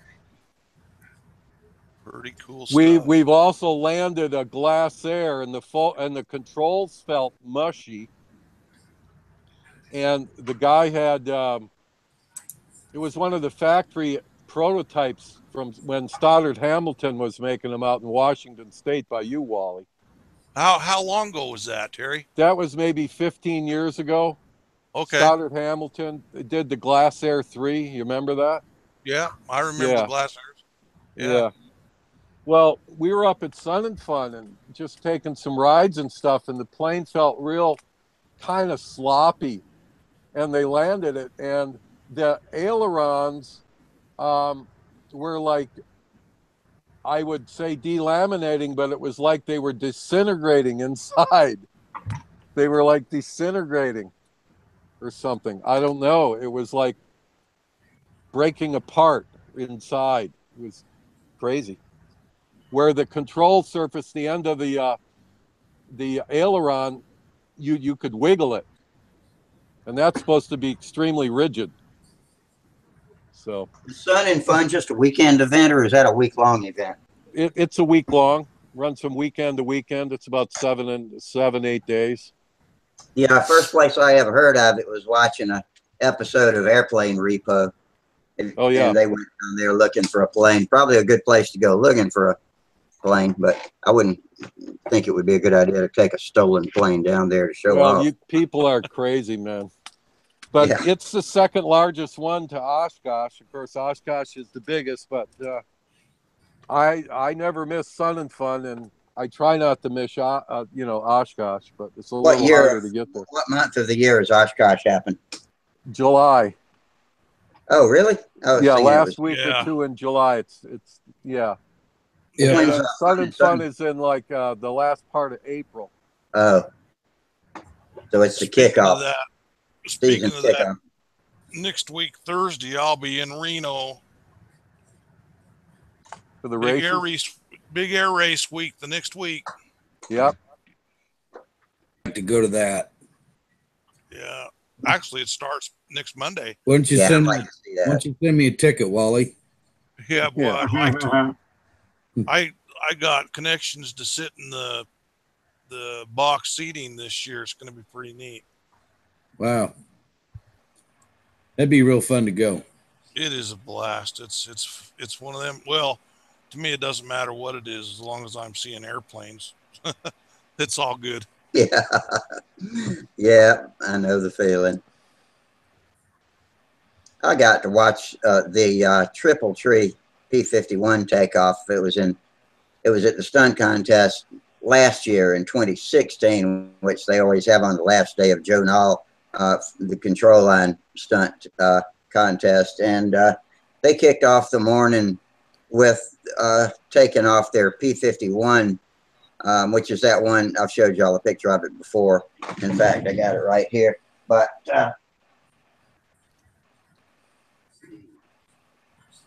where did oh, there it is. Nah, it's not. Oh, here it is. And I just dropped it behind the bookshelf. Oh, well. But anyway, yeah, they took off, and everybody got out there and watched with their cameras, and I had my camera out and followed it, and just to hear the roar of that Merlin coming down and the runway, and it's a grass runway, and take off. And then he came around and did a couple of passes, but they weren't screaming fast passes. And I am dying to see a Mustang come by at 300 miles an hour, 100 feet off the ground, or whatever they consider safe for something like that. And just to hear it scream, you can hear the supercharger screaming inside of it. And I've heard it so many times on YouTube and TV, but I want to see it in real life. I was disappointed that they didn't, but I did feel thrilled still to watch that thing take off and then come and do a couple of slower passes. I wish I hadn't dropped my freaking picture behind a bookshelf. The thing weighs 175 pounds. Yeah, I'm pretty spoiled back here. Get out with something. Say what? Like get you a 3-foot ruler or something and get in behind there. And yeah, like a yardstick, that'll do it. Drag it out. We've got a P-51 right out here in the airport that's in this town, and me and my boys have been in it. And then 55 miles north of here, we have Pacific Rebuilders, and they're the top P-51 rebuilders in the country. And then 15 miles north of them, we have Legacy Flight Museum, and they have, I don't know if you're familiar with Bob Hoover's Mustang, but they have they have his Mustang and 2 others up there, plus P-63. That's the Rockwell one, right? Yeah, that's the Rockwell. Then they have nice P-63, which there's only a couple of them left to fly in the world. When I was up at Huntersville for our meeting a couple of weeks ago, I saw a 5/8 scale P-51 that was flying out of the little Hobby Airport. That's part of the name of it, something Hobby Airport. We see all kinds of eclectic planes, and I think I've told you all about it before. And a 5/8 scale P-51 made several passes over us while we were out there flying.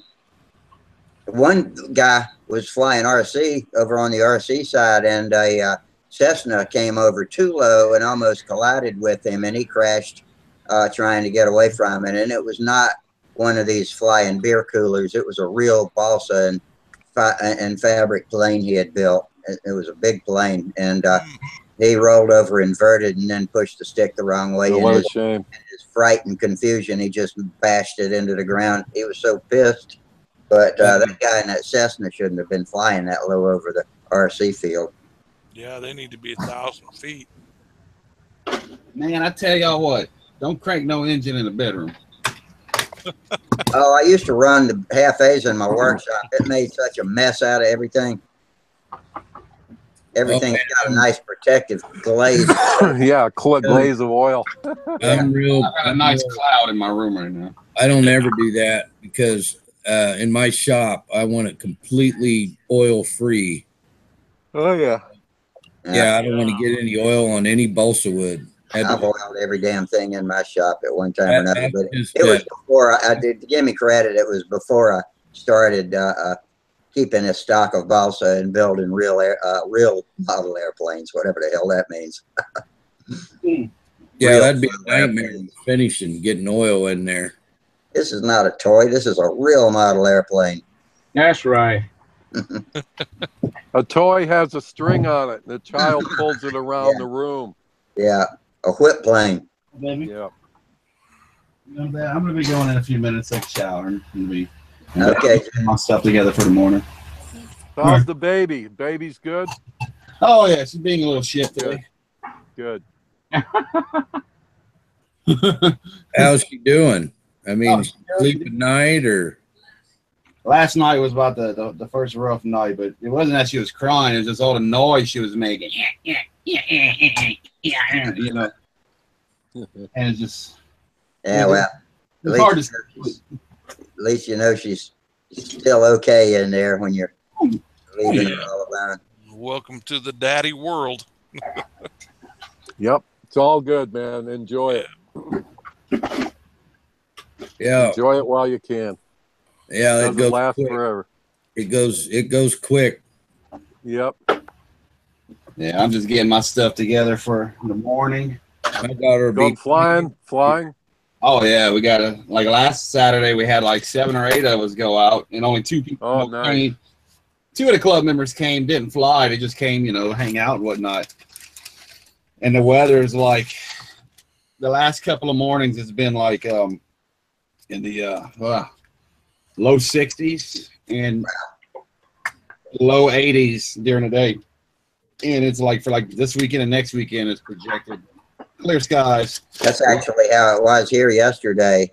We went out and flew until dusk and went late. Well, I think if I know Wayne, he was out there at sunrise flying that sailplane, but I came out there about 3:30, 3 or 3:30, and flew until it was dark. Yeah, I'm out of fuel, and I have a brand new gallon, but I'm out of. I need to add castor oil to it, and I'm out of fuel too. I just ordered 2 quarts of cig today to get me flying just long enough to get to Huntersville, where hopefully I can get a gallon of something. Yeah, I ordered me some B-Nol. If Tom Dixon's going to be there, I don't know. You know, he's got his own contest going in Georgia in September, so he might be. I guess he'll have 3 weeks to chill out after that. He'd either go to Huntersville or he'll come to ours. Last year, ours was the same weekend as Huntersville, and he came to ours. Yeah, that's right. He wasn't there. He was at ours in May. Bob Krug used to come and sell Power Master, but I hadn't seen Bob in a couple of years now. You're familiar with him? I think he came from New Jersey. Yeah, exactly. New Jersey? I seen him on Windy videos. And he was at Brodax last year. Yeah, I saw him on the score. I saw him on the score sheets on 2016. Yeah. But I'm trading away the PT-19 as sad as it is. What do you mean? I'm trading the PT-19. Got that part, yeah. How come? For 46 LA. Okay. That's a good trade. Yeah, the way I was told and the way I look at it, I could always get another PT-19. 46 LAs are getting harder and more expensive. Mm-hmm. A guy gave me a pair of them not too long ago, but they may need combining to make one engine. One of them's missing 3 of the head bolts, and it's really black inside. And the other one, I have not taken the head off. Neither one's got a control line Venturi, but that's not a problem. Do they have the plastic backs or the metal back? Metal. Yeah.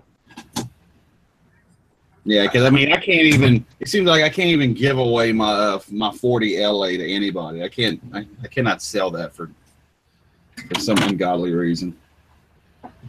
Are they blue too? Yeah, the one I got is. But they're all ABC or ABN, right? Oh yeah, you would know a lot more than me. Aren't they ABCs? I think ABCs, so, yeah. there's one, yeah. ABC or ABN, one or the other. Yeah, I mean, it's got the RC card. It had the remote needle valve back plate, which broke off. But I mean, that wouldn't be used anyway. It's just from what I hear, it's hard to get them to run nice and just run good. From what I have some LA 40s that run fantastic. Yeah. I do too. I got that and the 46 run good. And one of the guys yesterday out at the field flying his time machine was flying an LA 46 with a beautiful 4.2 brake to it, but I never fly mine with a 4.2 brake. I just fly it in a wet too. And it really doesn't change when you pull up or go down. Yeah, I mean, I may hang on to that engine. I might throw it in something eventually. I just stopped using the 40s is because I go to a 46, the engine is lighter in weight. And more power. And I get more power. Yeah, yep. I mean, that's why I want a 46 because, I mean, it's just a fantastic engine, period, Oh, I'm sold on it, definitely. I could use the Power Master 1022 fuel that I got in it and it'd be totally fine. I ain't got to mix shit. My buddy, my flying buddy, he's been buying all these motors for quite a few years. He's got 75 of them now. Oof. 75 46s? LA 46s. Wow. I think I got about 5 engines total. They're all different stuff, FP35s, FP40s, and we got that one and that other 2 old LA 46s now. And got that Enya with the square Venturi on it. Yeah, I got a 29 Enya that's got the square, and I got one with the round. Yeah, and I got a couple that I'll never use. They're those tornado things with the green head on them, 25 and 35. I mean torpedoes? Yeah. The old torpedoes. Yeah. Yeah, I just sold mine like that too. Except mine didn't have the green head on it though. Oh, I do have a Max S35. I've named off more than the 5 engines I claim to own. I guess I got more than that, but just a handful. But they keep me going. I mean, I'm happy with them. They all run great. Yeah. All the ones I use. Yeah, the way I look at it, I want to get engines. You know, I want to move up in there. Like one day, I would like to do the Panther stuff. You know, Yeah. I want to get into stunt ships. As much as I told myself I wouldn't do it, I mean, just why not? You know, now I got engines for fun flying, and that's fine. But like all them brand new LA 25s I sold them all. I'm only keeping one is because this is the control line version that comes out the box. Right. And I got this one at the first contest I ever just went to in 2010. And I'm not going to get rid of it because, you know, I want it. And, you know, sentimental, I guess you could say. Yeah, you Those brand new ones, the LA's brand new out of the box, have a tight pinch at the top dead center. A top what? A tight what? Pinch To me. where the piston pinches the cylinder. Like, for instance, on Oh, half. like if you turn it over slow, it might like catch it really hard and then break over. Yeah, This one, kind of, sort of, yeah. yeah. You got to resist flipping it over through that pinch without it being hot, because when it when you first cranking it to break it up, you need to get it real fast and real hot right away so that they fit up correctly, because it expands, the cylinder expands when it heats up and allows that pinch to be a perfect fit with exactly the right compression, and it'll break in like that. So you want to get it hot as soon as it starts, and then back it off to let it get wet, and then back to peak, and back to wet, and back to peak. But it's a mistake to try to do a rich run right off the bat, or flipping it over by hand is the worst thing you can do before it's ever cranked. You know, it's just like I had 4 of them LA 25s that I got. And I mean, I guess I just had I just woke up one day, like, man, I don't want to keep flying all these 25 size stuff. I want the big stuff, you know. I got the Oriental, I got that big Lag 3 and the Center and all that stuff. I want the big ones. Yeah. James, it's in your blood. Get you a straight That's it. or something. Big is better, man. Yeah, you Well, I got mean, don't get me wrong, I like this Ringmaster, and I got a bunch of 25 size planes, even some 30 size. Hey, I mean, I'm going to enjoy them, don't get me wrong, but if I want to compete and whatnot, I got to get something that's going to, you know, be able to compete with. Yeah. And to learn with, you want something to learn with that's a quality flyer, but I would save my pride and joy planes for competing in contests until you really get good with the pattern with your practice planes, and the practice planes should be something. Oh, yeah, most definitely. Yeah. Because I think that the plane I got is going to be the Twister, which I'm going to get another one because the first one I did, the wing is just, well, let's just say when I started putting it together is before, you know, I started hanging out on Stunthangar exclusively within the last year. Boy, you can learn a lot in a hurry here. Oh, yeah. And the wing, you know, is a little, you know, Yeah, the wing is not airworthy, put it to you that way. right. So I'm going to get another one, or I'm going to get a wing kit from SIG or whatever, and, you know, start from the ground up again. Yeah. And, you know, throw a 46 in that and just have fun with it, you know. I have a Twister wing kit on its way. I'm going to build another P40 with the bi-directional flaps. This time I'm going to make it heavy. Yeah. Now, stock Twister wing from SIG comes with about half the ribs you really need, and I recommend putting those half ribs in between the main ribs all the way back to the spars and notch it so that they, fit flush with the spars. They key in with the spars. And that's how the Walt Umlin twister like I have and Ted Fancher's twister are. That is Ted's twister that Walt built. But a couple of guys collaborated on that particular design. I like the sleek design of it. It's not that butt ugly design with the bubble canopy that the Sig twisters have. Yeah, I mean, I'm not gonna do the French rise twister because I hear mixed things, and from what I'm told, where I'm at, I don't need to worry about that right now. They say that the stock twister flies pretty damn good. You're right. It won't make that much difference right now. But the longer tail just makes it more graceful in the turns. Yeah. Yeah, I mean, not as in the twitchy. learn, What'd you say, learn, Gary? just a stock twister is the way to go. Here, Yeah, and it'll build quick too.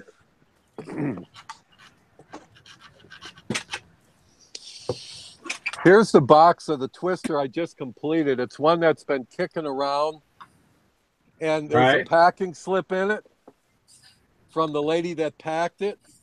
And I was born in 1948, and this thing was kitted in 1949. Wow. Got a little slip from the lady, packed by Pauline W. 1949. I got mine here. I wonder if it's mine. Mine ain't that old. I can just tell by the box. But. You can see it. You can see the box, and there's no zip code on the Montezuma address. I don't even have a slip of mine. I guess I threw it.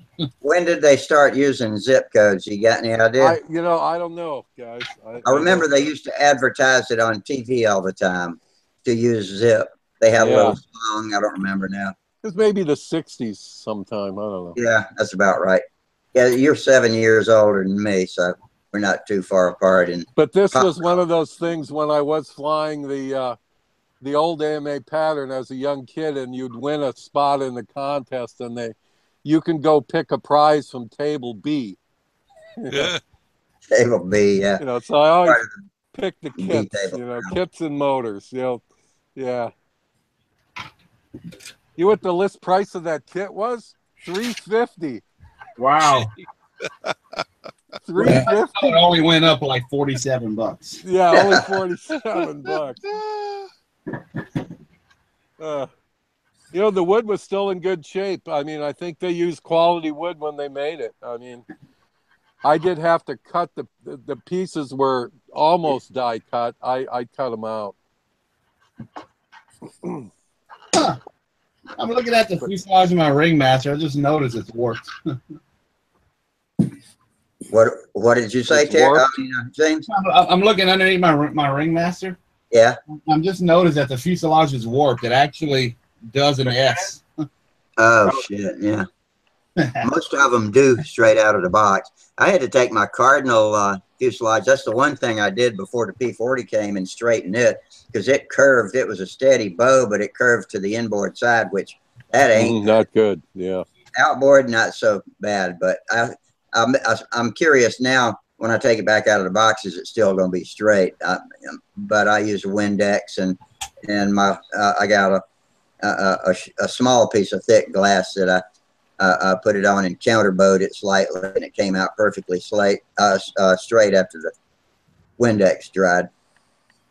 But I don't know if it's still straight now. I'll have to redo it. Yeah, because I'm heavily considering starting another kit as bad as it sounds, and doing the Magician, and maybe possibly having it done in time to fly in El Dorado at that contest 2 weeks after ours. It'd be nice. It'd be kind of cool to go to out-of-state contests. It is cool. And the cool thing about it, I could camp out on at the flying field. Yeah, that's nice. I just pitch a tent and fly to Saturday, hang out, drive the 4 hours back.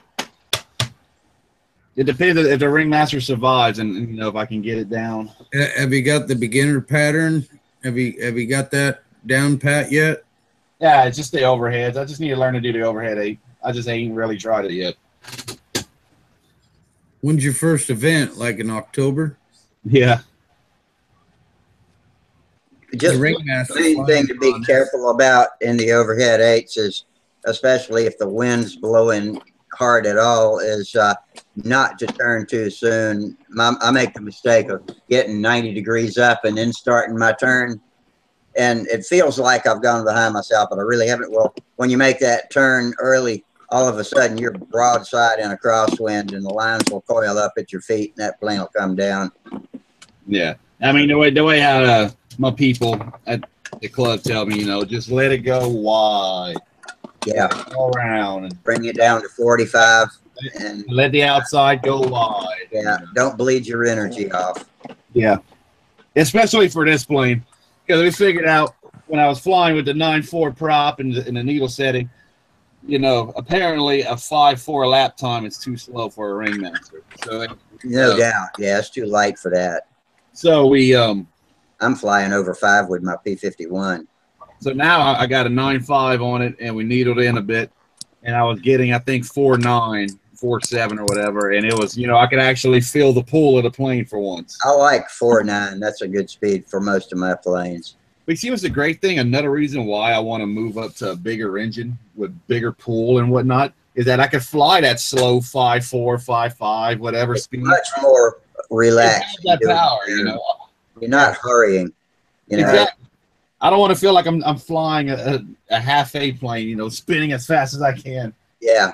Getting my timing all off and everything. That was the biggest head game I was having, was that I'm going too fast in a circle. You get frazzled doing that. The plane's got to go slow.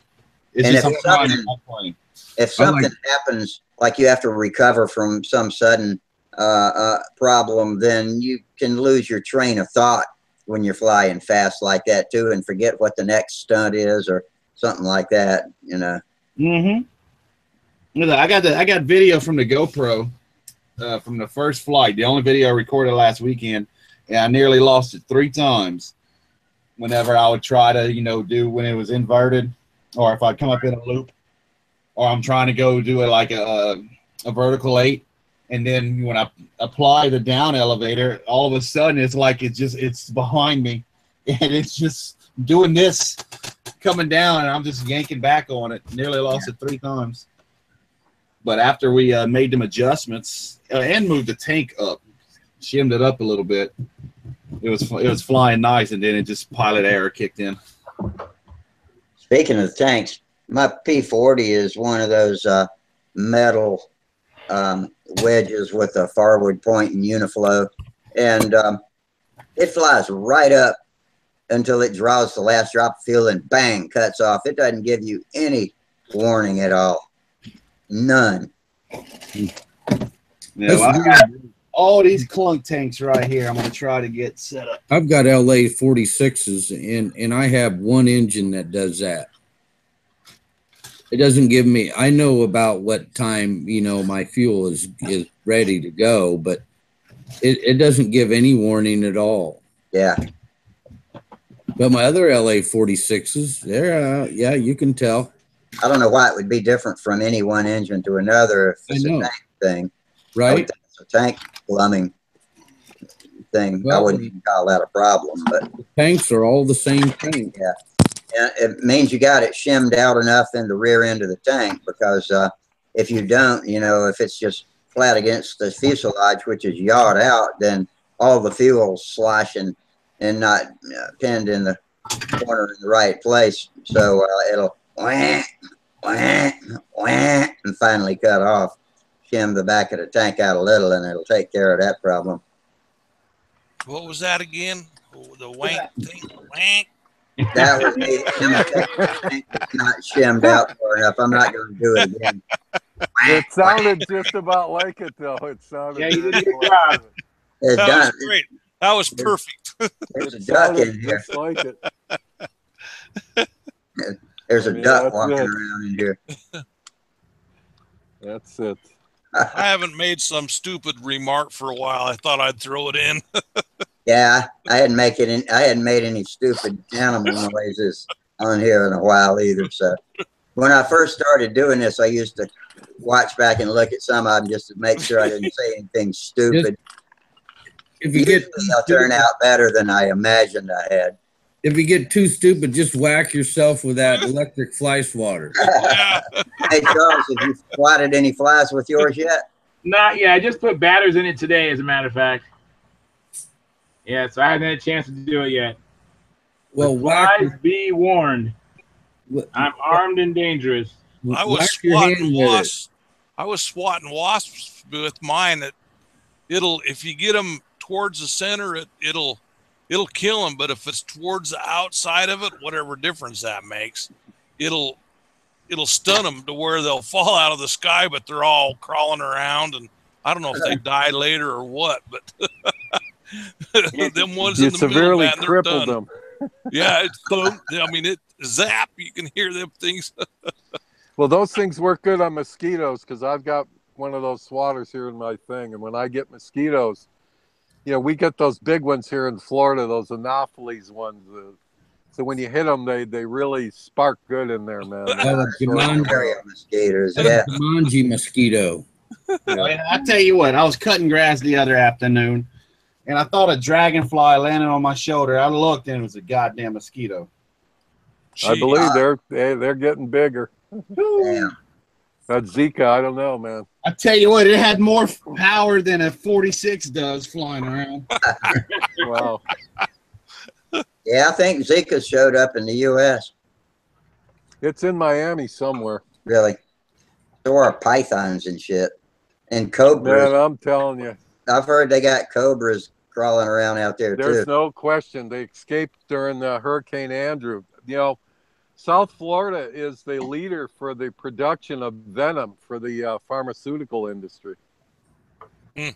In fact, one of your airplane repo guys, the guy with the long hair, the gray hair. Yeah, I like that guy. Yeah, he's cool. He's got a bunch of serpents up in Central Florida. He had That's right, he does. I forgot he's a snake. a cobra escaped, and he got in real serious hot water for it. But he caught it, and the neighbor was under the neighbors. It curled up under her electric dryer, looking for heat. Wow. Yeah. Yeah, Ken. No, Ken's the Ken. other guy. Yeah. Ken, He's a skydiver. That's where I met him. He used to jump. Well, he still does jump because he jumped into repo a plane recently. We saw on the show. Oh, Yeah. Did you see But, that one where they repoed that airplane? That guy stole that. I think it was a biplane, if I remember right. I think it was a Pitts, and he was flying in an air show, and they went and repoed his airplane. Yeah, went and got it. Well, yeah. the one where they go to Sun and Fun, like Rusty saw, and they repoed there. You know. Yep. Man, they got to be sneaky. But some of that stuff they do is more than borderline illegal. Oh, absolutely. It looks like to me. I don't know. It's crazy. So why aren't they getting in trouble for all that shit? Well, some of that might be pumped up for the show too. I don't know. It is television. You got to keep that in mind. I don't know. I like But to believe all it's this funny, shit. some of that stuff. Hey, we Yeah, I can't love talk it. about stuff listen, we're not talking about fake news or any other Yeah. things. We're going to have a level playing field here. Yeah. Well, one thing we got to figure out about the time we'd end up starting our build-a-thon stuff too. Yeah, I'm ready. Well, I think Rusty and I are going to do Cardinals, I think. Yeah. Cardinals. I So- got to figure out what I'm going to build. Hey, Wally, were you here when we were talking about it earlier? And I've got a problem with broadcasting from my shop. Yeah. I'm probably going to just have to make slideshows. But that'll be all right. I can do that. Yeah. I'd rather do it in the shop, but unless I haul my PC out there. Why can't you take and bury a Cat 5 wire from Yeah. your house to your shop and do it that way? I could, and lug. I really don't want to lug my PC out there to do the show and then lug it back and rehook it up and all that shit. The thing is what Tom's talking though is like my camera. I got it on a Cat 5, and I got 50 feet of cord here, and I could do it. I think another 75 or another 50 with the same power that's coming out of this adapter for the Cat 5. But the problem you have is my problem is I'm running off of this thing here for my speaker in my ears, and it's not wireless. And if I had a wireless, which I have with this Wi-Fi thing, and my sister was over here today trying to help me get this set up, but we never was successful. If we could get this done, I could actually run my camera down my basement, run this for, the only problem there is then I wouldn't have a screen to see what you guys are doing. Yeah. So I'm thinking I'm going to actually move my computer. When we decide to do this, I'm going to move my computer down in my basement. Now I've got a little Asus EPC laptop. Oh, you know, it's about that big. Yeah, but it's Windows XP, and I don't know if that would work with the current software state of Google Hangouts. And No, probably not. I've already been there, done that. No, XP is maddening when you're used to the newer, faster Windows 7 and Windows 10. It's just, you know, so slow.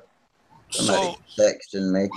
So Tom, when you was out working a while back, painting your airplane outside, what were you doing out? How did you get your connection out there? Just my Wi-Fi in the house. But you have a laptop or Yep. an iPod or something? I got a laptop, and it's a Pentium 5. So it's really good for these video streams. And it's a Dell laptop. Mm-hmm. And I just take it out, and where I painted my plane, it was underneath my 10-foot by 10-foot canopy, and yep, I just took my laptop outside and just did it. Right on. Has anybody tried doing this through like an iPhone? Is that the way Steve comes on? Yeah, Steve does it, and I think Mike does the same thing. I've done it on mine. Yeah, I'm going to use my iPhone. Yeah, y'all can join with anything. But man, I tell you what, make sure you have it fully charged and you have it plugged in when you're doing it, because it really zaps the battery. Yeah, and even with the charger hooked up, it still depletes your battery. Yeah, it does. Even being charging at the same time, huh? Yeah. Oh yeah. Yeah, it drains it faster than you can fill it back up. Yeah, I clamped my phone one time, the first time I got on Stunthangar, because I couldn't get on it. And I used my phone, and I clamped it to my my tripod, my camera tripod. And that's how I started with Google Hangout. Well, sounds to me like I'm going to be moving my computer downstairs. But there's another thing you can do. Is any of you guys' computer, do you have an HDMI cable hookup? I do. Yeah. Well, you can buy an HDMI cable. You can leave your computer upstairs, and you can buy these many feet HDMI, plug it in your computer, and then have yourself a little wide, little screen TV. Yeah, you can get those pretty cheap too. Yeah, watch. I'm going to show y'all. I'm going to see if I can move this around and show y'all. So what do you do for sound and stuff like that? Well, you said you got your headsets and your camera down there. Well, on the Cat 5 wire. Well, that's only my camera. The cord that I have for my headset's just a regular little cord with that 3.5 millimeter jack, Well, they make extensions. Yeah, I've got some extensions, but it's a pain in the ass, because then I wouldn't have doing it that way. Then I wouldn't have a screen to see what you guys are doing. I asked the kids this year for either my birthday or Christmas to get me a good camera. A good video camera. Because that's how I'm going to set up. I have one too. I've got a Samsung, which is a pretty amazing camera, but it's just one of these. How you like my tripod? I love it. I got on it, but it's got 14 megapixels and it takes full HD movies, but every 10 or 12 minutes it cuts off and I have to restart the movie. And even if I got plenty of space on my SD card, but it just won't run but a 10 or 11 minute movie at one time before it stops. And it's got 10x optical zoom. That was the selling point for me. I think I paid $150 about 6 years ago for it. And a 10x optical zoom was pretty freaking amazing back then. Samsung zoom lens doesn't have any fancy names. Rusty, believe it or not, I think I got a camera that's the same thing. This is a Samsung. Let me see if it's got a. Oh, here it is. It's a Samsung PL210, and it's taking a beating too. It's got dips out of the corners of it, but it works beautifully. Yeah, this one here is a Kodak 5X, but it's got all that fancy stuff too. What's the optical zoom? 5x? Is that it? Well, I can't remember what it is. That must be what 15. The 5x means. It says 15. It says a 5X model and it's a 15 zoom, I guess. No, that's a 15 megapixel picture. Well, yeah, I guess you can call that zoom. I don't know. I don't know enough and about 5x is the optical. 5x is the optical zoom. 5? Yeah. So I use a Sony Handycam. I think it's the CX405 or whatever. I got a 22x zoom on mine. Mine has a 50, but I think 22x. Wow. How old is that, Tom? That's pretty new. This camera here is be 2 years old in December. Yeah, that's a lot newer than mine. But that's got a real nice looking lens on it too. Today, here's James. Here's the CX405. Yeah. That's 405, 9.2 megapixels. Yeah. I think it's a 60. Me? No. Yeah, exact same thing that Charles got. Right. It says 60X right here on the up there. 60X. All my videos that you see that I got posted on YouTube is filmed with this camera. So I mean, it's not full, amazing 4K HD. That goes out a long ways. That's what mine looks like, fully extended there. Mine's bigger. Oh, yours is black too. You got a big long black one. Yours that's bigger than mine, Rusty. That one here goes out farther. So I must look at Charles over there blushing. I thought he was talking about me. There you go. Oh, there you go. That's a little better.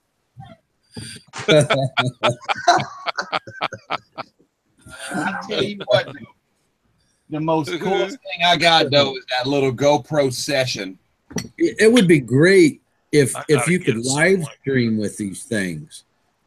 I can live stream with my telephone. I got a brand new LG G6 telephone, and I can live stream with that. All I got to do is open the YouTube app and push the camera, and it's streaming straight to YouTube. I could probably do it if I knew how. How do you do that? How do I stream straight to YouTube? Yeah, with the camera. Okay. Open the YouTube app. The camera on the phone, Tom. Okay. And you see HDMI on my camera. On your camera. Yeah, on my camera, I got an HDMI cable. So you got to get your YouTube app on there. Yeah, hang on. Mm-hmm. Okay. You see, Rusty's talking about streaming from his phone. Oh shit! I am streaming right now. How do you stop it? Stop. I don't know. But anyway, let's see if we can see it. Focus, damn it! Let me back up. Focus, you bitch. One of those three things right there is a camera, and if you push that, it starts streaming to YouTube. Oh, whatever you're pointing at. Yeah. Oh. Yeah, mine does this. Mine does the same thing, but I would like an actual camcorder itself that I could stream with. Yeah, these modern the cell phones take beautifully colors and beautifully focused videos. Now I got out of focus yesterday filming Wayne flying, but it came right back after a couple of laps. But I don't know. There's something to be said for a real camera over a cell phone, but it makes amateurs look like professional photographers sometimes. Yeah. Yep. When it used to be, we'd have to buy a few rolls of film and take picture after picture after picture and take them down to the drugstore and hope to hell some of them came back. Well, we've come a long way since then. Yes, we sure have. I'm gonna film tomorrow because I haven't filmed in a long time. And we're supposed to have quite a few of us out there tomorrow. I'm gonna have my GoPro on my head from whenever I'm flying, maybe, possibly. Sometimes it's a distraction, but you know. Yeah, I enjoy watching those that you take from your hat cam. The only thing is, it's just a pain. Is because I got the GoPro app on my phone. I got to turn my my hotspot on my phone. I could turn on the wireless, the Wi-Fi on the GoPro. And if I look at my phone on the GoPro app, I can see where my camera's looking. And I could adjust it there. Mm-hmm. That's the only aggravating thing is that I got to do that. Which I don't have to. I can just throw it on my head and hope for the best. Yeah. But I'm like kind of like how Daryl's is. You can see the plane and you can see his hand movement. Those are the videos with the GoPro on the head that I like, where you can see the plane and the hand at the same time, so you can see what they're doing, instead of just seeing the plane going in a circle. And you know what? Ever since I was screen sharing with y'all, there have been people posting over on YouTube, and I've had them covered up, and just realized Gas Mask is watching us, and Jim Ballard's still watching us, and Minnesota Mike's watching us, and they've been posting, hopefully entertaining themselves, because I hadn't been doing a damn thing for them. Sorry, guys, you dudes over on YouTube, welcome back. I just realized I was ignoring you. Sorry. So y'all planning on maybe doing like the build log thing, build-a-thon, whatever, on like you want to do like separate nights? That's up to you guys. That's a possibility. If I want to do, at least on nights when I want to do one from the shop, other nights we can just do this, and I can do a slideshow of what I've been up to. Mm-hmm. Yeah, because I was thinking like a Saturday night or a something like that, to where like you could stay up late. Saturday build off, yeah. We can do that, and that way I can still do it over Sparky's channel and get it where it belongs. And other nights, if I want to work in the shop, we can just do it on my channel, and then I can use the cell phone or the tablet or something like that. Right on. See, I like to get an external webcam that I could just branch out away from the laptop, because this one's built into the laptop right now. Yeah, And I can look at my build and my video quality, and according to my little box, it looks great. I don't know how it looks on y'all end, but I have this camera mount that I got whenever I got this camera that mounts in a tree for when you're self-filming hunts, and that's why I got it, because whenever I was bow hunting. But the good thing about this, I got it strapped to the side of my desk here, and I can angle it down, so I guess you could say like a Sparky view in a way. So I could actually stream to YouTube and build all day or whatever, What you're talking about, is this what you got? I mean, I got that for my camcorder. Yeah. But I like those. I have two of those. I have a bigger one and that same size also.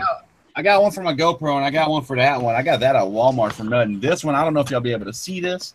Probably not. Let's see. You can kind of see that it's a camera arm. That's what it is right here. Yeah. Yeah. Oh, yeah. And, my camcorder mounts to it fine. I got an attachment for my GoPro I can mount to it. And I can move it around. I can bend it around. I filmed last year's contest off of it. I strapped it to a telephone pole and just let it go and just walked away. Why not? Good idea. I'm going to film this year's contest, in which I still got last year's contest on here. I just never got around to editing and making a video out of it, because it's like over 2 hours of footage, easily 2 hours. Well, how much, when you have like a 2-hour video and you get done editing, what's your average that you would post? Is it just anything? I wouldn't mind having like a 2 hour long video itself, flight after flight. The problem with it is that was the first contest I've been to since 2010, and that was my first step back in the control line, was that weekend, and that was like a year ago. So I know absolutely nobody that's flying. I don't know their names. I mean, yeah, I know Jim Lee now. And there's a couple of them I know. Like Jim Lee, I got flights with his GB. And Tom Dixon. There's a couple of others. And I mean, it just might be kind of boring, but I mean, you know, because you just see random people going in a circle flying. Now it's all contest flying, you know, it's all official flights. It's no jack around flights. But I just need to get around to doing it. Dig in. I like to add music to my videos, but I guess with the flying videos, I'd rather not have music because, you know, that way you can hear the engine and everything. Yeah, I like the motors. Yeah. Yeah. You know, like my plastic model videos, I throw music to those. Yeah. Here you go, Terry. You know, when I'm filming, I'm just trying to capture the judge's point of view. Yeah. I mean, I'm trying to do like a self-coaching because I don't really have a coach.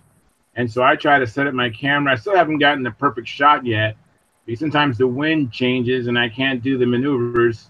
I guess I could, but I prefer not to do the maneuvers anywhere except for downwind. But that's been my objective since I bought this camera a couple of years ago. And but lately I just haven't been filming. I've been meaning to do it, but every time I'm out there trimming a plane, I don't want to film trimming the plane. Well, you're doing an excellent job for being out there and doing it on your own, man. Yeah, real good. Involved to work, mess with a camera. I always take it and hardly ever turn it on, just because I got my mind is going in a focused direction about flying. Even when I'm just out at the field practicing and I just blow the camera off, I know it's there, but I ain't got time for it sometimes. Yeah. I mean, I'm going to do mine like Wendy. I'm going to walk up to the camera. I'm going to be like, what we're going to do here, we're going to trim the plane out. Oh, that's good. Talk about Tootie the shop bud, and then we're going to eat lots of pizza. You got to have pizza in the girls in my ugly ass. You know? There we go. Yeah, I've done that. Get a case of Gorham's on the way home. Yeah, there you go. Where can I find Gorham's? I can't wait to get my hands on some Gorham's. Anybody's got Gorham's. Who is that clown? You know. I love you guys. I love you all. You guys are the best. Here you go, Terry. K&S white arrow silk, 1 yard square, 2.5 or 12.5. Yeah. There you go. Oh, I can get mine if you want to see mine. I'll go get it. That's all good stuff. Blue. Yeah, blue. I got a whole pack. Minus medium. I've never had blue, but I've had the red and yellow, and then mostly what I get's the white. So. All right. I need to get off of here because I got to wake up in 5 hours. So. Yeah. We're getting close. Well, good seeing you, man. We're getting close to off time anyway. See you later, James. Hey, Rusty, luck that shirt looks on familiar right there, brother. Say what? What'd you I say? just noticed your shirt. You got the Cox engine powered shirt on? Oh, hell yeah. Cox. From the farm? Engine Forum. Yeah. Oh, cool. Very cool. I just got mine in the other day. In fact, I ordered it the night that old lady shot out Shelby. Oh. So while she's sitting there getting induced, I'm on Cox engine forums on the laptop ordering a t-shirt. I love it. I love it. But I'm going to try to get video tomorrow. I'm going to try to get my flights, everybody else's flights. Alan Peretz, Steve Mietz, all of them. Hey, tell Steve I said hi. Oh, I did. I Alan, did last Alan week. says he watches this show a lot. I don't think he watches it live. Most people just watch reruns of it. Yeah. But I'm going to try to get that contest. I just need a good kick in the ass to get motivated to do it. That'd be awesome. Yeah, do it. Yeah, We'll have a plane to show you Monday. I with all this hurricane stress, I dug out that medallion 15 I had in the crystal case, the red plastic. Oh, sweet. So what I did is I built the Junior Satan. I just finished covering it, and I'll have it trimmed and ready to show you by Monday. Nice. Being as that hurricane's going to miss me. Thank God. Very cool. Yeah. Listen to what Minnesota Mike did today. He fired up a Nelson 36 and propped his knuckle and got 12 stitches. Oh, yeah, those Nelsons are pretty wicked. 36. Wow. Sorry to hear about that, man. Pretty wicked motor. Yeah. Yep. You know, Oh, they used to yeah. start backwards a lot, didn't they? Isn't that when they catch you when they'd fire backwards? If they're sometimes? flooded, yeah, they'll backfire on you like that. Yeah, I got caught by one of those. Let's see. I got Not recently. Have y'all ever heard of a book called Control Line, Building and Flying Control Line Model Aircraft? The I complete have it how-to? downstairs. Yep, I have I've one heard down. of I it. believe too. I believe I've It's a got white, it. it's a white paperback. Yeah. Or I've seen that book. I've never seen it in person. I just scored it off the eBay today for like $15. Hold it up again. Man. Oh yeah, I've got it. Yeah. Really? Good book. It's a good book. Pretty Is it good. still current? I mean, is it applicable Well, to today? you know, That's- it, yeah, it's yeah, been a it's while. current as far as you know, the engines they show you, and you know, Is that Bob Hunter on the cover? I don't know who's on the cover. I don't know. You know, either. mine's in the den. I could go get it, but I've got a we've got a few house guests staying here because I have a generator, and you know the storm was coming, so my wife has a couple of her young female employees. Too bad, guys. They're both single. They're sleeping in my guest room. Hey, Hey, send them my way. why are you telling me too bad? How Dylan, far is you your got house you from got a the big coast? guy. No, I'm over. good. Hey, I'm lucky. I got a beautiful wife. I'm lucky. How Hey, far sir. is your house from the beach? We're about 2.5 miles. I've got the intercoastal out my backyard, Yeah. but to the east, it's about 2.5 miles. I ride my bike down there all the time. But I'm Hey, able to Tom. walk to the bridge, Rusty, down the end of the street and snook fish every day. Jacks were there today. Jacks were hitting today. Really? So I put on an old Zara spook with the barbs mashed down. Now, So you snook just and hook a them. jack, snook and a jack are about the same thing, aren't they?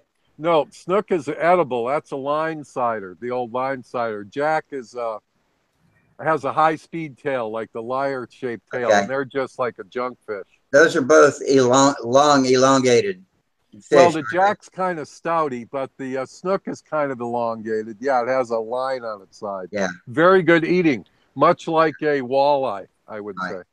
say. Oh, I love walleye. Me too, buddy. Love it. Hey, Charles, you can still get that book on Amazon right now. They got 2 of them, only 2, for $40. That's Wow. not bad. I mean, I paid 15 on eBay, so I stole that. There you Yeah, go. you did good. Yeah, I just think, didn't know if it was Yeah, I worth it think or the not. list price on those was like almost $20, I think, when I bought it. And it's from the 80s, isn't it, that book? 84. That's what the publication date was. Yeah, that's the one I got. Yep. You know, I don't know why, but I'm thinking Tom Morris sells that book, or maybe Pamela Maybe. does. I think you're right. I'm trying to think of where I saw it. I was just I looking might for sell stuff it. I recently. got one of Tom Morris's books. Yeah, I have Tom Morris's book too, but I think he lists that book, or maybe it was on Stunt. I mean, Pampa. You know, the website for Pampa. They have all kind of things they sell. I think they sell that book on Pampa. Speaking of Tom Morris, I got to remember when we finish up tonight to get on Stunthangar Hobby and order some new lines from him, because I put too many turns into my lines yesterday and didn't realize it until I'd already been a little too aggressive walking out and uncoiling them. And now one of the lines has gotten wavy. And Like a pigtail. I thought that something was hanging up. I was flying out of shape a little yesterday, and it was after that flight that I realized I'd put way too many inside turns and not done enough outside turns. So it was wound up pretty good. And that's what it was. I felt the lead outs hanging. I thought it was lead outs hanging, but yeah, it was just my lines sticking. That's no good. Yeah, how come nobody ever uses a real good ball bearing swivel on these airplanes? That's been talked about, but it's a real weak point for wear and tear. Yeah, because and the lines are chafing when they twist and different things.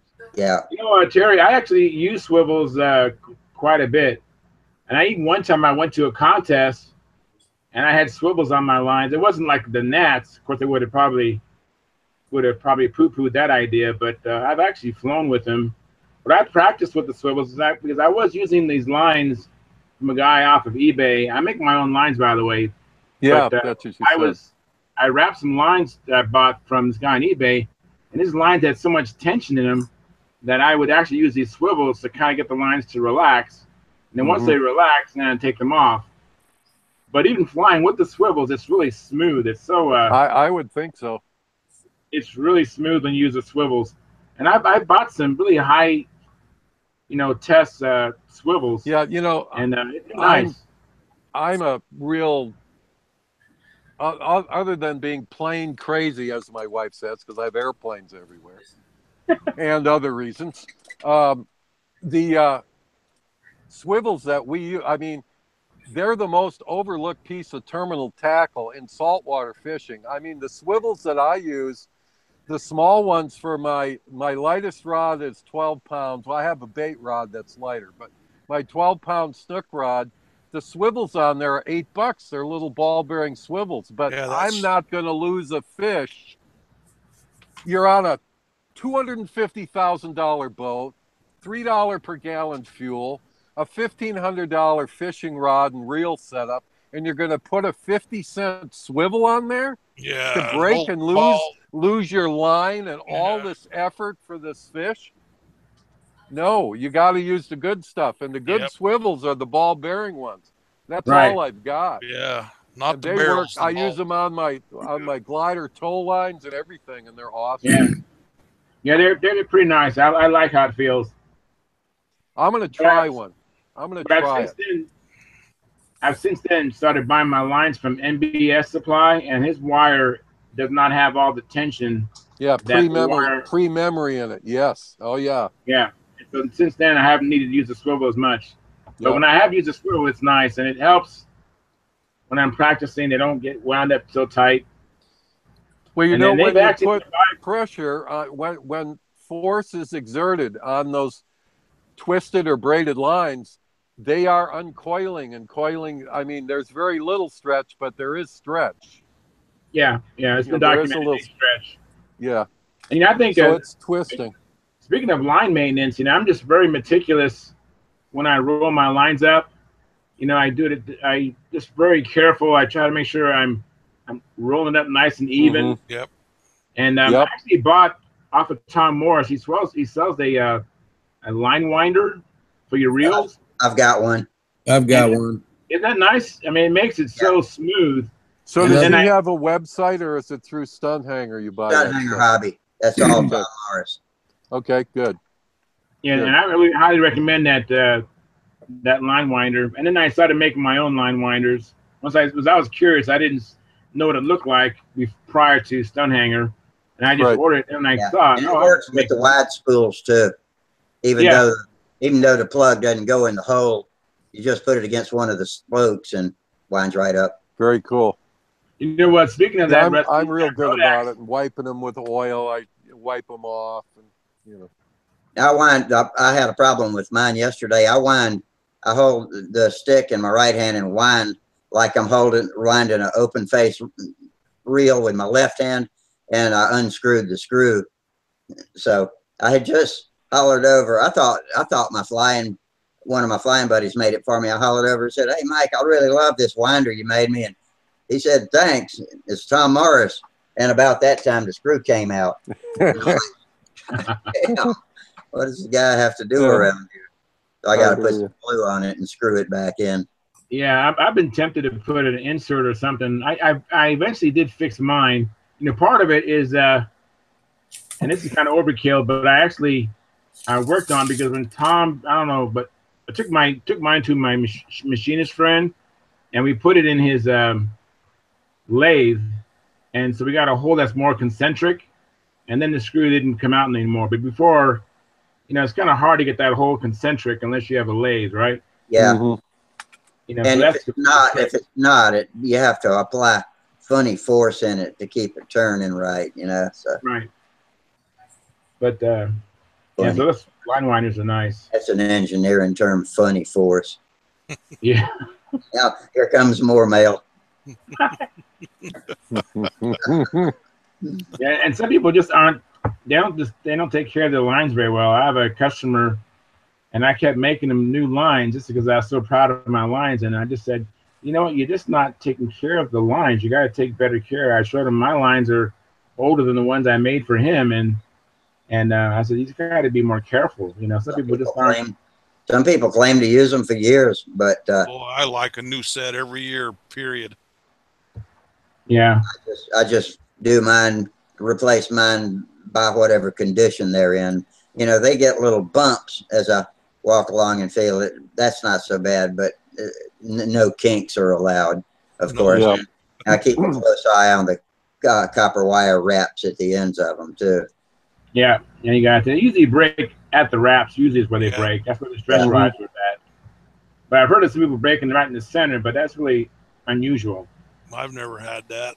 Right off. I've seen combat guys break them there because the lines are rubbing. You know. Yeah. When you're flying combat, you don't count your inside outside circles. You're just flying to save your life or to get the other guy. Save your life. Right.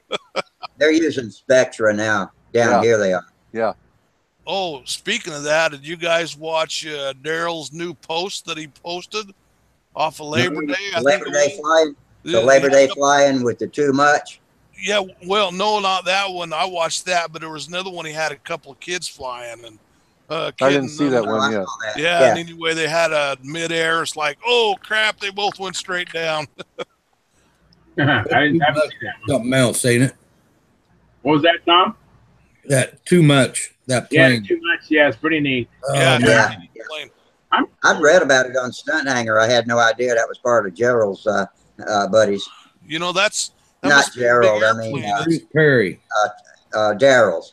Yeah, Daryl. I mean that thing. I emailed him and he said, or not emailed him, but I asked him on the comments, is what size engines he got on there. He said 36s. I'm going, whoa, that's a bigger airplane than it looks.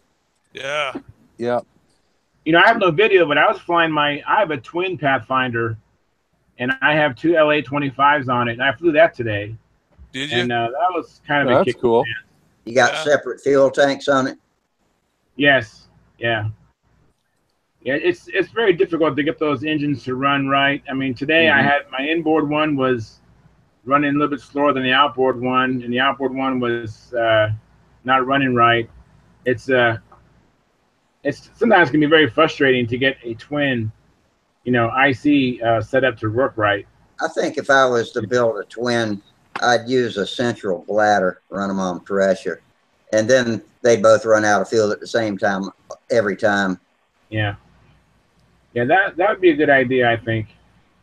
But that'd be a pretty big bladder, though. Wouldn't you need my bladder on my combat wing, I only put in 4 ounces. It wouldn't be any bigger than a 4-ounce fuel tank. I mean, it'd get about that big around and that long. My twin, I use 5 ounces of fuel for my twin.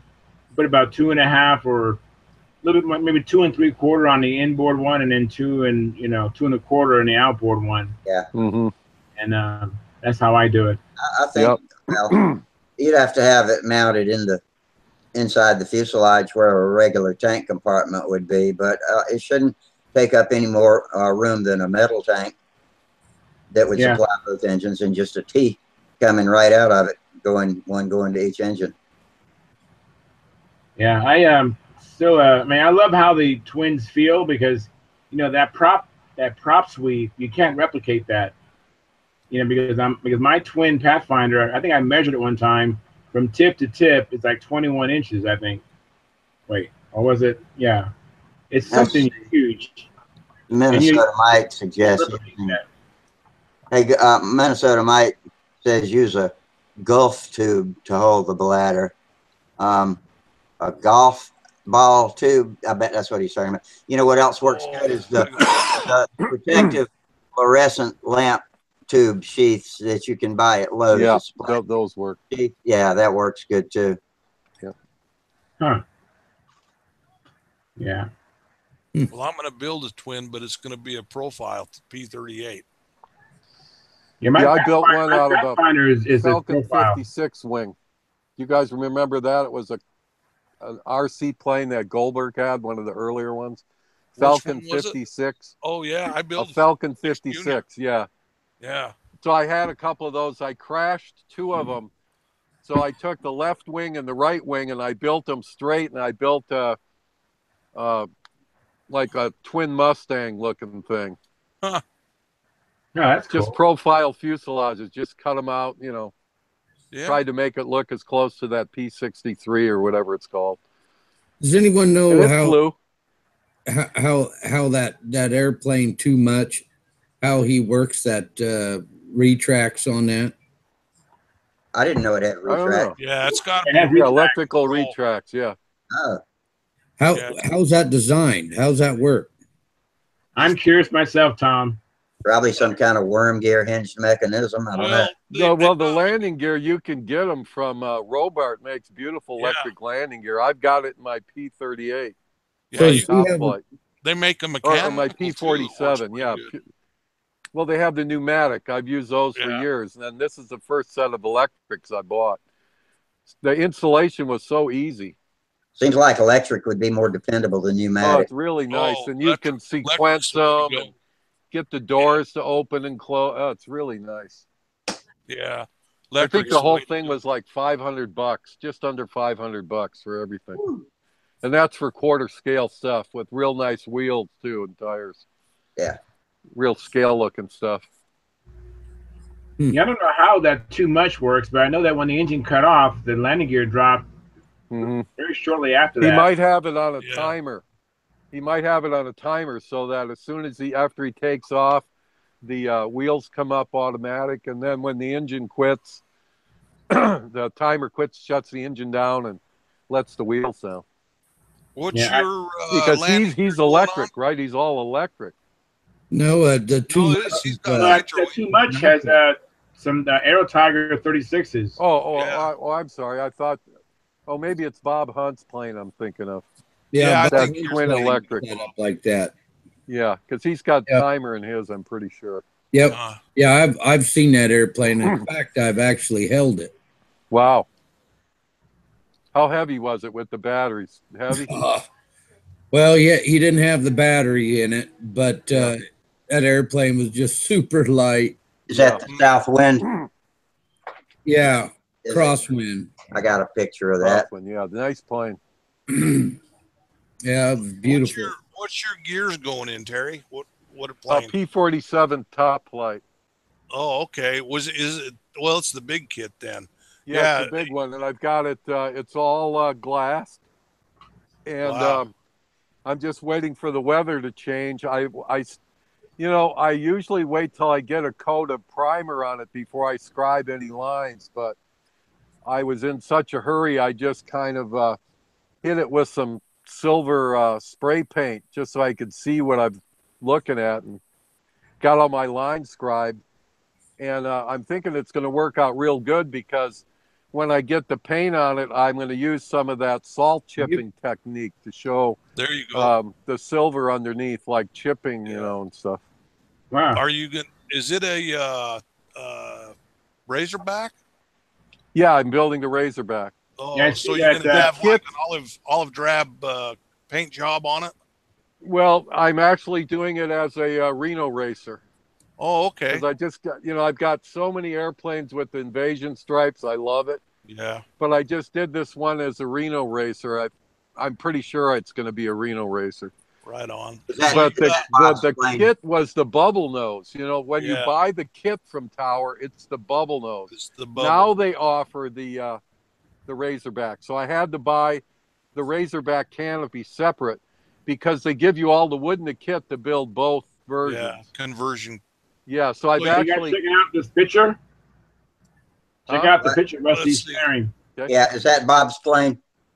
Yep. Okay. Yeah, it's beautiful. Yeah. Is it second wind or south wind? Something like that. Yeah, I thought it was crosswind. crosswind, I think. Sparky, That is beautiful. Sparky So had what did they- Sparky called it passing wind, I think. Yeah, Passing wind. yeah. I'm not big on electrics. So on your Oleos, they got them working with just a spring, or how'd they work them? I believe there's a spring in there. I don't think it's elastomer, but I did get the the upgrade with the scale struts and stuff. Cool. In fact, I can show you those to you on Monday. I mean, the airplane right now, I actually took it over. You know, we don't have any basements here. So when I met my wife, I had my own storage locker, and I know the people that own the building. So with this storm coming, I have my storage locker on the 3rd floor of this poured concrete building. So I took the P47 and I've got the motor in it. And, you know, it's that Sato 3-cylinder 60cc motor. And I just took it all over there and put it in my storage locker because I didn't want it here with this hurricane bearing down on us.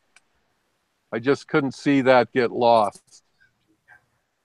I just got that new Spectrum radio. I've always been a Futaba, and then prior to that, a Kraft guy. But I'm real impressed with that Spectrum radio. It's got the woman's voice, engine off. I mean, it's real good. The thing and is the programming is the most easy that I've ever had. Yeah, the Futaba programming. Oh, you got to speak Japanese, guys, to program that thing. Yeah, that Spectrum's a breeze after you try to do a Futaba. Oh yeah, I'm real pleased with it. Plus, I've got 4 of my gliders programmed in there already. Oh, that's a beautiful plane. Boy, Getting back to our earlier conversation, yeah, that's Charles Aviojet's plane, and 007 is his AMA number. Oh, well, that's really nice. Yeah. That's very nice. That's done with spray paint. Wow. That's a rattle can plane right there with some of this here is vinyl because that's what he makes. But you know, all of this is rattle can and he does beautiful work. That's Fox 35. 35. Yep. Well, I got that on my Ringmaster. I hate to tell you how old that motor is, but it runs. As long as you put a decent fuel in it that has some caster, you're good. I have a caster. You're good to go, man. Yeah. Oh, let's see. Yeah. Oh, I see what Minnesota Mike was talking about for a golf club. I mean, a golf ball holder. I thought it was golf ball holder, but it's the tubes that you put down in your golf bag that you drop your clubs into. That's what the hell he's talking about. Okay, sorry, Mike. I had a brain fart there. But, yeah, that's a good idea for a bladder holder because it's about the right size that'll fit in a fuel compartment on any full fuselage plane. And like I said, those fluorescent tube protective covers work pretty good, too. Sorry, I changed the course of the conversation. Nope, it's all good. Good timing. Yep. It's all good. So I'm thinking about making a set of Spectra lines for my Junior Satan with the 15. What do you guys think I should start those at? 50 feet or 52 or 55? 52s. Yeah, 52s. Yeah, that's what I would do myself. I'm sorry, I brain farted out. What was the question? How long the lines on? Yeah, on a Junior Satan with the Medallion 15. I think I agree. Yeah, what'd you say? 52. Yeah, I think I would do 52s. And I got the Spectra line 012s on it, but I hate flying with 012s. Yeah. You could probably put less than 012s, but I wouldn't. Those thin lines are just too much trouble. Mm-hmm. Too fragile. They are fragile. I hate wrapping them. I wrapped some 08s one time, and I was like, I kept breaking the wrap. Just trying to wrap something that thin. I wish I would have charged the guy twice. Were you using a smaller gauge? What, Rusty? Were you using a smaller gauge of copper wrapping wire? Yeah. I just brought everything down to scale, you know, and I just kept breaking him. And I told the guy, when I handed him the line, I said, next time I'm going to almost double the price. Yeah. Do 08s because it's just so ridiculously hard.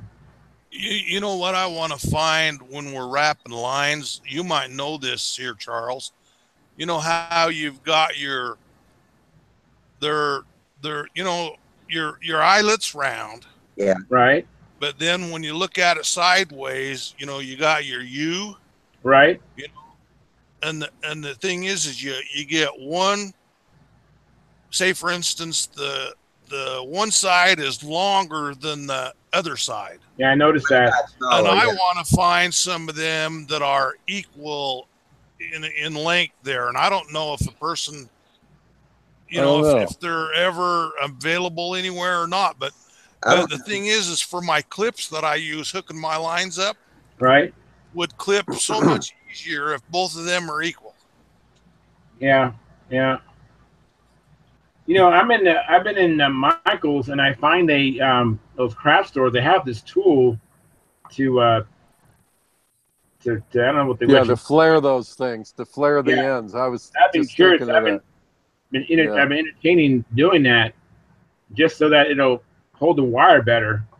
That'd be because the wire sometimes can actually, over a period of time, you know, I wrap my eyelet at least twice. That's what I do. I do them twice. And well, and one time, you know, they just get a little loose sometimes. Yeah, and the thing is if you could flare the low side, that would make it a little bit taller, more match the high side. But like say my clips that I use, you know, have the slide, you know, that goes from one side to the other, and then they clip in the center. If they were both equal in length, it would make getting that in and out of there a whole bunch easier. It's a pain in the butt. You know, I use those are Pylon brand clips. I use the scissor type you're talking about on my handle end, but on my airplane end, I like to use that other one.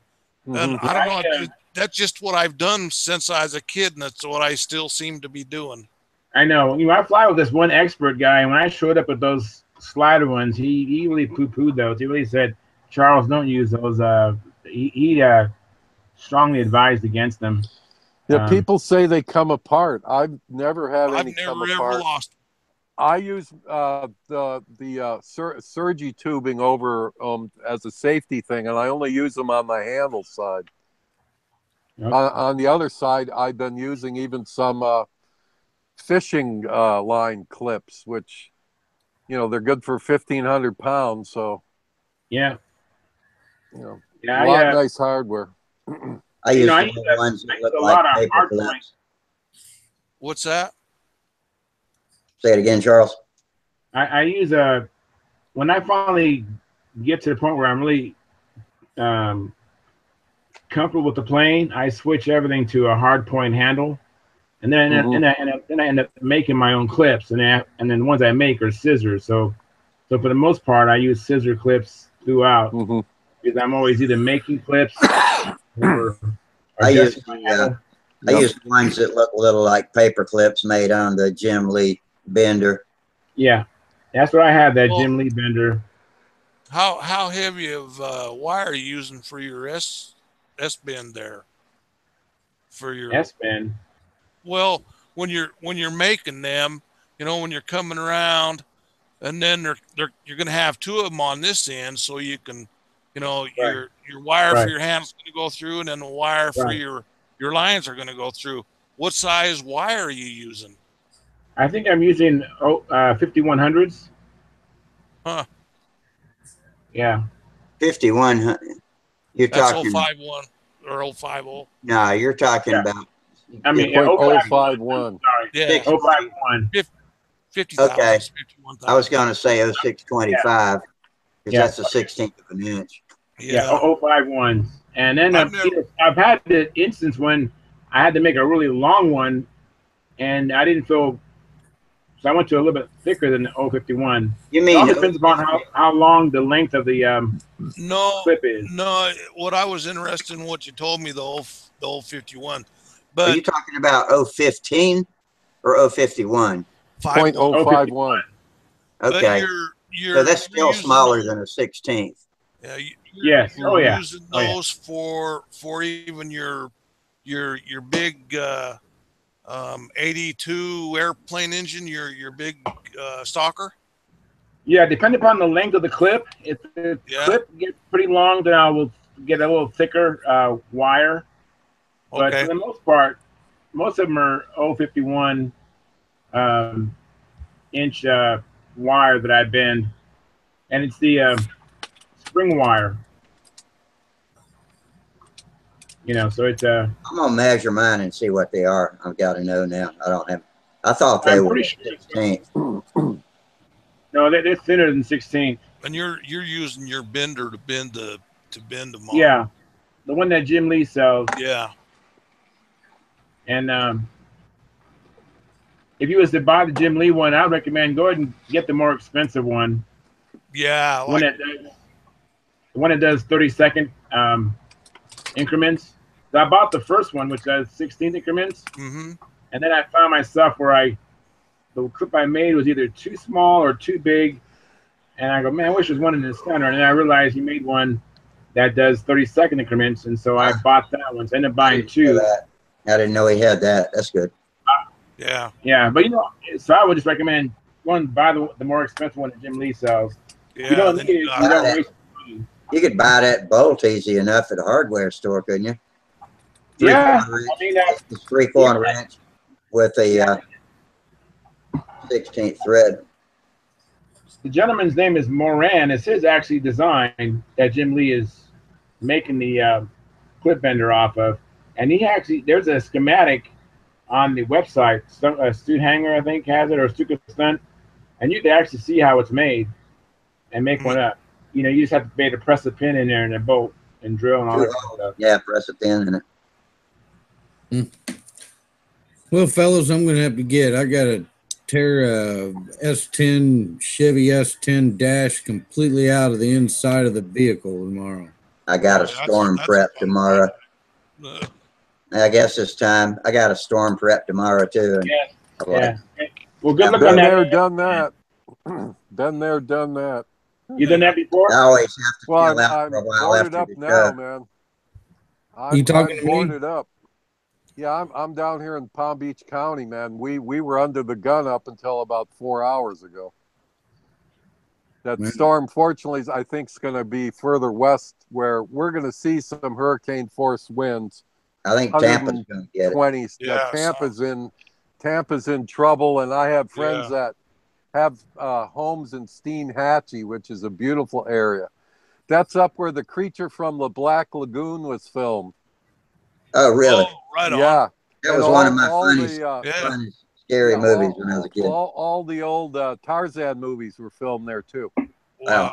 So Sarasota's right in the mix of all that stuff. Yeah, it's in a bad I had shape. a Creature from the Black Lagoon doll when I was a kid. Just a plastic thing about that big.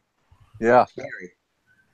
That was my first really good movie. It came out in 1954, 3D, but it was in black and white. And the female star in there, she had a stunt double that did all her underwater work, but that was my first crush as a young Catholic boy, was that girl in The Creature from the Black Lagoon. Oh, yeah. When she's standing on the Rita and she's diving in. This time all Monday. we're gonna say. You know what that reminds me Sparky, no more. I won't say any more. I'm sorry, but that reminds me of what was it? The Hogs with here. Look at this. Here, the Hogs on the motorcycle movie. You know, with that one, was it? Who was that chick that was in there? Oh.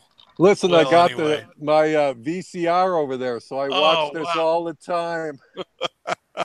And what I watch is the narrated cut. They show you the movie, but they have a man that just knows everything about the movie. So as they're doing the movie, he's telling you, "Oh, this guy is this," and the man that Rico Browning, who was the underwater creature, never wore scuba gear. He was a Weeki Wachee Springs. He breathed off a hose like the mermaids at the Weeki Wachee Springs. So when you see him swimming underwater at 60 feet, he was breathing off of tubes from different areas. Just amazing. Amazing. Yeah. But he went on to be the director of all the underwater scenes for Thunderball. I didn't see that. Okay. Yeah. I'll catch you guys later. All right. Okay. Good seeing you. See you later, man. Yep. Yeah. This time Monday, All right, don't expect to be able to broadcast the show because I'm going to be under the gun. The power might be off. I don't know. But anyway, I'll tell Sparky maybe he'll host it. Okay. And It happens, so huh? if I get lucky and the storm. Yeah, if you don't see me either, then that's it. Because it's, you know. Yeah, when you can, at least send one of us a PM or something. Well, I got your phone Yeah, number. me I'll too. text you. You do. I'll That's text right. you. Yeah, yeah. Well, here. I'll put out my cell phone to you guys. I don't care. I mean, if Charles, if you and Wally or want my, oh, there you go, man. Yeah, see, Terry? No, See, I listen to you. Here's the plastic. we see I'm how ready to easy it paint is the- to mark the holes from underneath. You can get them to fit. Yeah, I haven't perfect. marked the holes yet, but Yeah. just showing you what I'm doing. Good on you. All right, cool. Yep. Works. Okay, man. Y'all batten down the hatches, and we'll see you when we see you. All right, you guys take care. All right. You We'll see stunt you hanger, guys. I mean, all you YouTube guys that are watching, appreciate y'all's petition for whatever you're doing as well. And take care, and we'll see you Monday. And See tight ya. lines, fair winds. See ya. Good luck through the weekend. Yes, Yeah. sir. Goodbye. Bye.